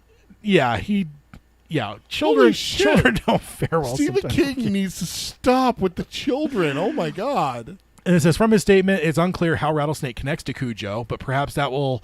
I was going to say maybe it's Tad's kids, but that's not going to work. Oh, right. Yeah, but perhaps that will be an exciting thing left to discover when the constant readers get their hands on a copy, much like how we discovered that his last three novels are linked to It, The Shining, The Dark Tower series, respectively, which is true. We found some fun little nuggets over the last little bit. Obviously, this isn't the first time that King has gotten to sequel territory. In addition to the aforementioned Holly Gimney books and The Dark Tower, he also has Gwendy's trilogy, co-written with Richard Chismar from 2017 to 2020. The Jack Sawyer duology, which sadly I think I just heard recently in the last couple months. Peter Straub saying he doesn't think another Talisman book will ever happen, because there's been some fan hope they'd round out that trilogy. So sadly, the Jack Sawyer duology, The Talisman of Black House, co-written by Peter Straub, and of course there's Dr. Sleep, King's follow-up to The Shining, published in 2013, which writer-director Mike Flanagan turned into one of the best Stephen King movies of all time. Hard agree on that one. We don't have any release details for Rattlesnake yet, but it's even unclear if it will be featured in a collection or released independently, but it's instantly become an anticipated literary event. So, what do you think? Reactions? You excited? Of course I am. Outside of 4-year-olds falling into rattlesnake pits and I mean, if one of them is named Tad, then I can picture, Yeah, maybe that's how it's connected. One of the kids will be named Tad. It's his Kill Tad series. Yeah. I'm okay with him doing a Kill Tad series. Anything I missed in the chat here? Got some good emojis here. Alan gave us a smiley. Agamorphy gave us a freezing one here, saying, "Oh, geez, Uncle Stevie." Alan says, "Jesus, LL, rattlesnakes doing nefarious stuff." No. Agamorphy, Sheriff Bannerman called out of retirement. I mean, yeah, I'm guessing that's what's going to be. It's because wasn't Cujo in Castle Rock? Castle Rock County, yes. Okay. Because Cujo's mentioned in one of the Needful other Things. One of the other books. It's like, oh yeah, there was a terrible thing a few years ago up in Castle Rock way. Yeah, a boy and his mother were attacked by a Saint Bernard, gone rabid. Yeah. Wait, is that Pet Cemetery? I thought Needful Things mentioned something about the rabid dog or something. Carol says, "Whoa, baby's falling into a rattlesnake pit." And I thought Pet Cemetery was something. And then Hayden saying buddy cop film with a killer dog causing mischief. I mean, yeah, it'd be better than seeing a normal buddy cop dog movie again. But Agamorphy says Dead Zone has Bannerman too. So yeah, I think it is Castle Rock at least. Okay, so yeah, I don't know. Yeah, so I don't know. Just fun. This might be our first indication of what King has in store for us next year. Oh yeah. Because I unless this gets released in some kind of oddball way. He only said that he finished this novella, so maybe he's writing more novellas and there's going to be another short story collection coming or something, but I highly doubt that we're going to be seeing this year. So next up, we've got an exclusive. The Boogeyman director says Stephen King adaptation will be something special. This is by Scott Campbell from We Got This Covered on June 2nd, 2022. And it starts off, says Stephen King adaptations are everywhere you look these days, with literally dozens of the prolific author's novels, novellas, and short stories in development for films and television. But one of the most exciting on the horizon is The Boogeymen. Host director Rob Savage, that's the movie Host, is helming the frightening tale for Hulu, with the filmmaker having established himself as one of the genre's fastest rising talents. When his found footage sensation landed the perfect 100 on Rotten Tomatoes. Wow. So that's impressive. Before being named the scariest movie ever made in a scientific study. Have you heard about those where they do things where they monitor people and stuff, and then they have them watch movies? The Sinister with Scott Derrickson with Black Phone. So for years, that one, Sinister, was rated as the scariest of all time based on these scientific things. Yeah. This movie he did called Host surpassed Sinister. There was a thing that my wife joked about signing me up for, and I forgot to talk to you about it. It was watch 20 horror movies. Oh yeah, and you have to wear a heart monitor the whole time. It's maybe part of this, and then send the data in. Yeah, it may be part of this. Yeah. And then they would pay you to do it, and I'm like, well, shit, I can. Do that. So honestly, immediately I'm just like, wait, Host got higher scientific scare score than Sinister. Immediately I'm like, okay, I need to watch Host. Maybe I'll watch that tonight. Ahead of the release of Savage's latest feature, Dash Cam, he spoke to We Got This Covered about a number of topics, and we couldn't help but ask the status update on The Boogeyman. And then this is a quote from Mr. Savage. We have finished shooting and we are in the edit. It's going very well, and I'm really incredibly pleased with how this movie has come together. And I'm so in awe of the cast that we've pulled together. So I feel like even if it turns out that I'm totally fucked up my part of it, I feel like everyone in this movie is so incredibly talented that it's still going to come together to be something special. And yeah, hopefully, it'll rank pretty high in the list of Stephen King adaptations. Knock on wood. But I think we've got something really great with in the can. But that's where we're at right now. So generally, filmmakers are kind of self-deprecating. So the fact that he's saying that kind of makes me wonder if I'm a little excited for this. One, based on his record now with that with Hush and Dashcam's getting a lot. That just came out, I think, and that's getting a lot of buzz. I've seen a lot of stuff on Twitter about it. Yeah. So, and it says Boogeyman doesn't have a locked-in release date as of yet, but with the post-production firmly underway, shouldn't be too long to wait until we find out. Based on Host and Dashcam, though, there's plenty of reasons to get excited. So that sounds fun. It says Dashcam came out in 2021. Yeah, probably at a festival, and then it's getting release date June now. 3rd, 2022. It says streaming. Where's the streaming? I'm not sure. Let me find out. So next up, we got a fun guy here. Hey, Pennywise. Pennywise is he's a good man. That Pennywise. That's what I hear anyway. So Pennywise, this next article, Pennywise, the story of It trailer, new documentary about Stephen King's Killer Clown, floats into summer. Exclusive video. So this is by Josh Corngut from Dread Central on June 3rd, 2022. Oh yeah. And it says, get ready to float because this summer it returns, and it's really hungry. We're excited to announce that it's a brand new horror documentary, Pennywise, the story of It, an in-depth look at the 1990 miniseries based on Stephen King's novel, is headed to select theaters, video on demand, and Cinema Dim's horror streaming service, Screambox, next month. The doc saw its world premiere at Sitges International Fantastic Film Festival in Spain before arriving in the U.S., where it premiered at Panic Fest last month. Pennywise, the story of It, will open in select theaters beginning July 8th before releasing on video on demand and Screambox on July 26th. So those are your dates to be watching out for. I know you and your wife will be watching it. No. Several years in the making, the film features exclusive interviews with many of the cult classic's key players, from cast members Richard Thomas and Seth Green and Tim Curry, who portrayed notorious monster clown Pennywise, to director Tommy Lee Wallace, to special effects makeup artist Bart Mixon. The documentary also features a ton of archival footage as well as never-before-seen content, in addition to releasing on video-on-demand platforms such as In-Demand, DirecTV, Dish, Apple, Amazon Prime Video, Google, Vudu, Xbox. The documentary will debut on Cinemadin's horror streaming channel Screambox on July 26th. So basically anywhere you can get streaming, you'll be able to find it. And then also there is a link to the trailer that is to this article. Didn't get this in time for us to do any kind of reaction to it. We already did watch something previous. I don't know if it was the exact trailer, but yeah, I will have that in the show notes as well. So go ahead and check that out. Lots happened in the chat while you were reading that. Agamorphy had to go, so long days Agamorphy. I know you're probably already gone, but you're going to listen to the podcast later, so we didn't want to ignore you. Hayden says he's got to go suddenly. I don't know if he'll be back, but I think you scared him off. Yeah, I think Tim Curry scared him off. That's not Tim Curry. Sure it is. No. Yeah. No. Tim Curry, he's awesome. Alan says Pennywise is a she, sir. Hashtag Tad is terrible. Dave says sounds like a must watch and stoked to see this by Alan. So yeah, I am as well. Hayden says he won't be back. Definitely left. Yeah, I'm really excited for this. Even just watching the trailer looks really cool. I recommend everyone check it out from the show notes. It's going to be a fun watch, I think. Yeah, I don't know, pretty cool. I'm excited. One cool thing is I noticed is Curry is recovering from his stroke. Oh, that's good. So yeah, it's good to see him talking well and stuff, because after his stroke he was in pretty rough shape, because he was voicing Palpatine in the Clone Wars, and then he had a stroke and they had to replace him. So next up we go to another Pennywise. You're just on a roll, aren't you? Stephen King weighs in on HBO Max's potential It prequel, and this is by Grant Harrimans from Screen Rant on June 7th, 2022. Almost a July, because I just read all those Julys in the last one.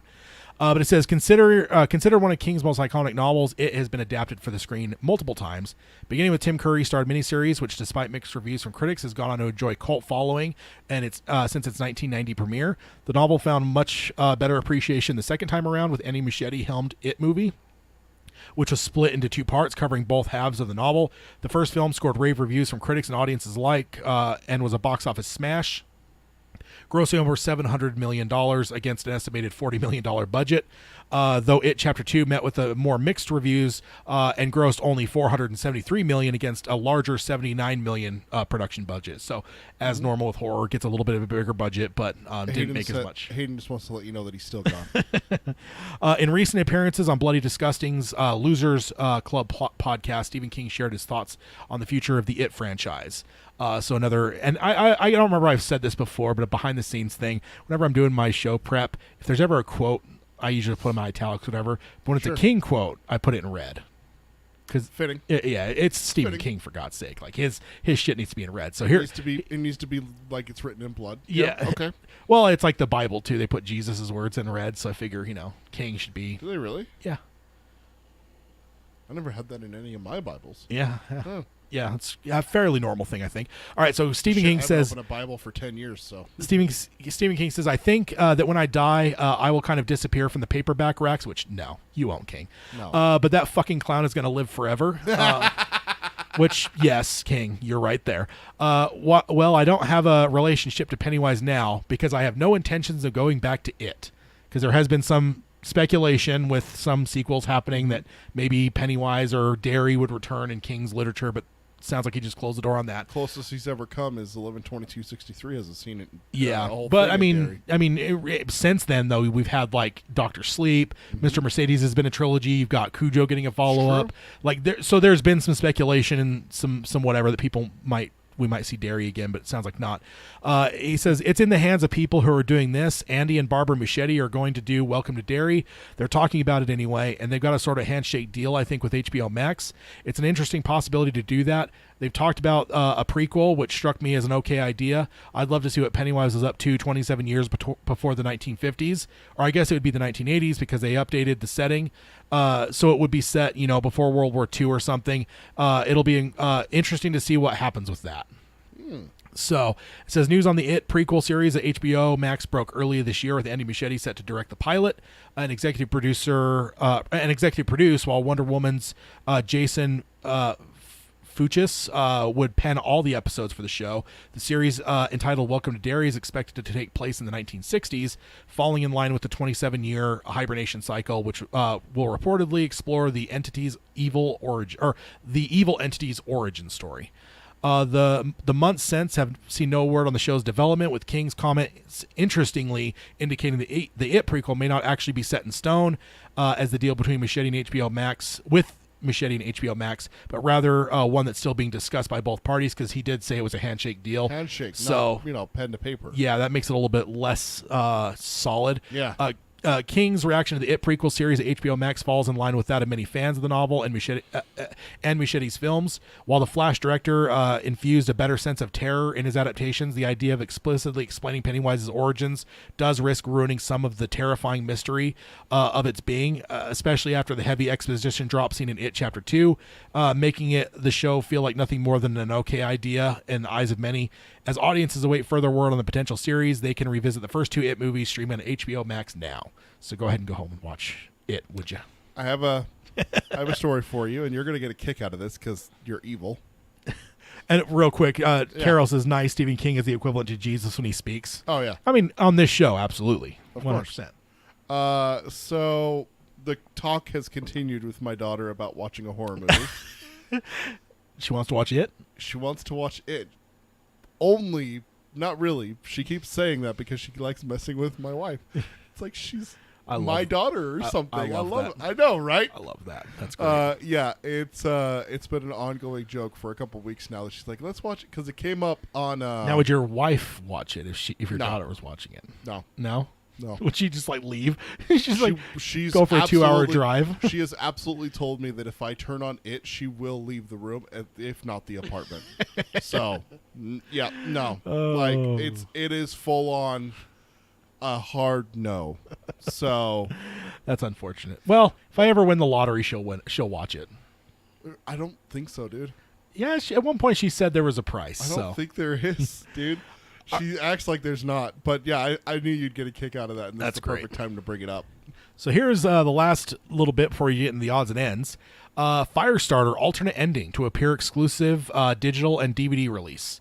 So this is from Hillary Remley from Collider on June 8th, 2022. And it says it looks like the Firestarter, it looks like Firestarter is spreading to digital after its theatrical release this May. The film will arrive on digital on June 12th, 2022, which is tomorrow. So it's on digital tomorrow, and on Blu-ray and DVD on the 28th of June. The new release will also include an alternate ending, exclusive to the upcoming Blu-ray, DVD, and digital releases. Bonus features on the thing on it include alternate ending, exclusive, deleted and extended scenes, as well as a gag reel, which will include is also included. Kinetic Energy, a featurette, which film star Efron and Armstrong discuss how they work with the film's director to bring the story to life. Will be part of the package as well as Spark of Fire, a feature that explores how the film was adapted from the 1980 novel. Igniting Firestarter, behind-the-scenes look at all the fire-based stunts, which that should be fun to watch all the real fire stunts. Power Struggle, a behind-the-scenes exploration of the stunts performed in the film, and a feature commentary from the director Keith Thomas will also be part of the included bonus features. I'd be really interested in the director's commentary, because that would be interesting. Some of the questions we brought up, it'd be interesting to see what he had to say there. Plus, the alternate ending. That's intriguing, because that was one of the big things. For that was your biggest gripe with it, and I kind of liked it because at least it was interesting. But yeah, I'd like to again. I'd love to hear his commentary to kind of get what was he going for, what was his thoughts, and then also let's see what that alternate ending is. Yeah. Carol says Firestarter needs to be an alternate ending because the one they used sucked. So sounds like she's right in line with you there. Did you see what Hayden said about me? Yeah, calling CPS. Going to call Child Protective Services on me. I mean, if the kid wants to watch it, the kid wants to watch it. It's not child abuse if she wants to watch it. I mean, she may have nightmares for a while, but... Oh, she'll have quite a few. And she'll never, ever go under bleachers. That's for sure. Well, that's part 2, though. I know, but she'll watch part 2 if she watches part 1. She'll stay away from sewers. Yes. And then Dave says, I may be the only one, but I didn't hate the ending. I'm with you, Dave. I actually didn't either.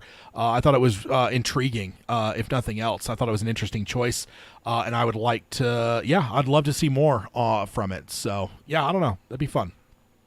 So next up, we got odds and ends. First off, I don't remember if this is, I have a tweet here, first of all, from King. Finn is out today on Scribd, and he says also you have a promo code where you can get 60-day free trial to check it out. And he has a link there. It's basically try.scribd.com/king60. I will have that in the show notes. But free 60-day trial. So if you want to go sign up for Scribd and check out Finn, which is exclusively on there. Nice. So that should be fun. Next up, Fairy Tale is complete. Bev Vincent tweeted this out, and Bev he has a copy. It says he said happiness is, and it says advanced uncorrected proofs, not for sale. So it's not even a final copy necessarily, but it says Stephen King, a novel, Fairy Tale. So that is coming along. That's a really cool cover, just simplistic. I don't know. I don't know if it's going to be like the ending of it. Yeah, I don't know. I think there's going to be artwork because that just feels like something from the distributor. My first impression when I saw the pictures, I thought maybe the cover was completely removed, like they do that with books and their whatever. But no, I think this is just like we don't have artwork yet. Here's an advanced copy. Yeah. And then King gave it to Bev Vincent. So, yes, love to hear what Bev thinks. And then next up, or I actually don't even have a thing for this, but I did want to mention yesterday, June 10th, was the 40-year anniversary of the first publication of The Gunslinger. Wow, really? The collection, the hardcover, because remember it was published in short stories. Individual stories, yeah. So The Gunslinger was published in the magazine in October of 78. The Way Station was April 1980. The Oracle in the Mountains was February 81.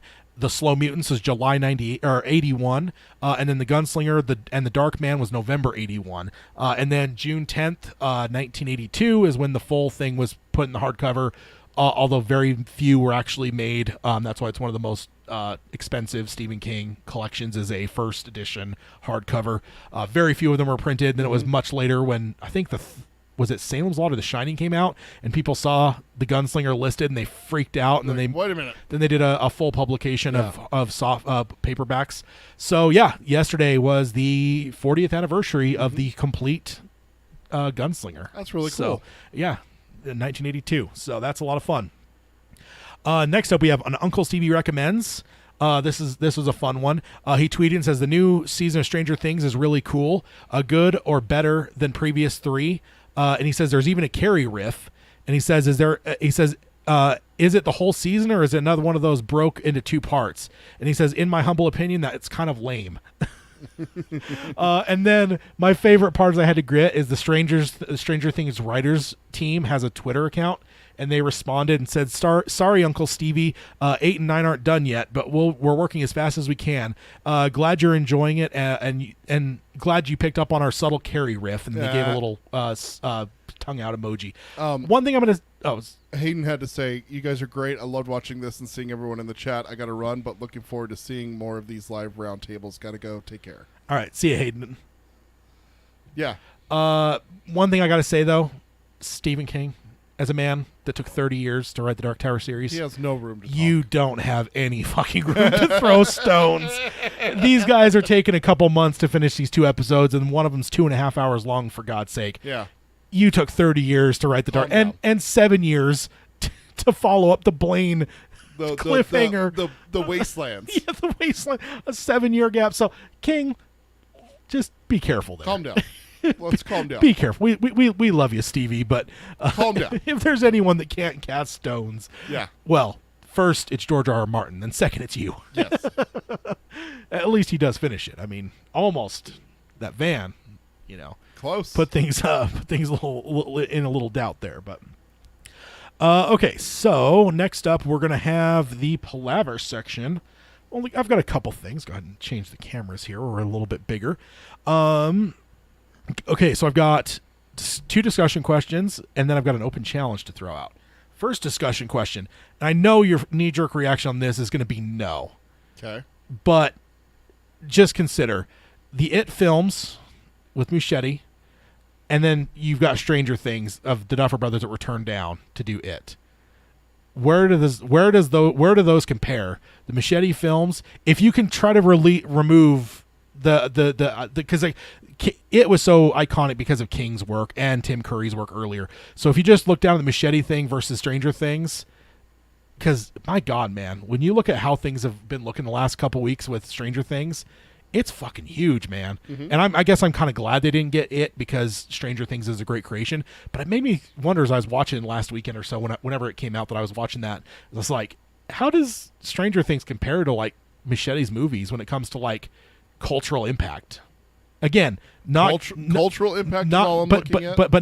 but not try as hard as you can to not include. Stranger Things is bigger than It. Yeah, I kind of wonder if that's the case. It by itself, especially if you remove like King's 30, 40 year. If you remove King and just look at the Muschietti films, just the Muschietti films, Stranger Things is a bigger cultural icon than It. Insane, dude. Yeah. Like everything like I'm seeing. I remember It's trailer blowing up. Yeah, and huge. Like that first teaser with Georgie and everything like that was insane. Me and you watched it 100 times each. Yeah. Oh yeah. We watched it so much, but Stranger Things is it's insane. It's Stranger Things. Dude. I mean, like if the rumors are true, Netflix spent on the newest season like $30 million an episode. Yeah, dude. No one spent that kind of money on. Even Game of Thrones, the first episode, which is most expensive because they had to build the sets and everything, costumes, all that shit. I don't even think that came close. I think that was like $10 million for the first episode. Yeah. So $30 million an episode. Oh my God, episode. And they were Not okay for with one episode. Yeah, an episode per episode, and they were okay with doing that. And I think that says a lot about the impact. And again, it sounds sacrilegious, but I'm just like, it made me wonder if you're comparing just the Andy Muschietti films. And that's what I'm trying to do, because I think it's unfair to Stranger Things if you allow all It to be against it. Oh, if it's all It, then it's a landslide the other way. It's not even a conversation. Yeah. But I think if you try to compare, because that's what it comes down to, is if they had given the Duffer Brothers the job in like 2014 or whatever, they would have made an It movie or It movies. Who knows if it would have been more than one. And Stranger Things never would have existed. Exactly. But since it didn't, it's always one of those things where it's kind of like sports too. If a guy gets drafted and a guy gets drafted below him, they're always going to be compared because one guy got picked over the other. So I kind of wondered, in the same extent, again, I was just sitting here watching Stranger Things, and I was just like, my God, this might be bigger than what Muschietti did. Even though Muschietti made a lot of money and it's culturally huge, like we've talked about it recently, that the Muschietti Pennywise is almost as prevalent as Tim Curry when you look at Skarsgård is recognizable. It's as huge, Pennywise now. Indeed. Like I never thought that before the It movies came out that he would be able to surpass Tim Curry's Pennywise, like just the clown. Yeah. You know. Oh yeah. But he did. I didn't think he had a prayer. I think he did. I think he did. Yeah, because he made it his own thing. He didn't try to replicate Tim Curry at all. And So I'll tell you right now, the one thing also is that the stuff from Pennywise that still gets used today, like the arm, arm wave. Yeah. the arm Yeah. wave, and everything like that. Yeah. The dancing, Yeah. where he's bouncing up and down. Yeah. The original hasn't been memed much, No, but I wonder if there could be memes in there I have seen one. in the Tim Curry. One from the original is the shot that you just had up of Tim Curry where he Or there's Fights also him Dorothy. coming through the bathroom. With where he pops up and Yeah, that's been there's like the yeah. hand on the Yeah, chin. yeah, exactly. Chin on I've the seen hand. him coming up out of the grave too. Not as common, but I have seen that one. Yeah. So I'm actually going to skip the other question because I think that it deserves a little bit more time than we have time to give it right okay. now. But I do want to throw out the open challenge because I want to do this one at some point, probably in July. So the open challenge I want to throw out is rank the modern King adaptation films. So I'm defining that as from the year 2000 on. Let's rank them. Like, I mean, obviously, I'm only going to be able to do the ones that I've seen. So, yeah, I mean, I think you've seen. haven't seen 1408. I think you've seen a lot of them, and we might see that before then. Uh-huh. We have some shows. We do have some for hangouts Patreon. that need to be done. So yeah, we might have to be doing 1408 because I know you just read 1408 not that long ago. Sure did. So, but yeah, open challenge: rank the modern Stephen King adaptation films from the year 2000 on. And I only want to do movies because I think TV gets way more convoluted. It does. So I think I actually found an article where a guy did this, and rather than reading the article, I was like, you know what? Let's go a different route and let's just do our own and see what. go. And everyone too, listener wise, throw it out to you guys as well. We'll see what you guys come up with from the year 2000 and to today. King adaptations, let's rank them. Number 1, all-time best.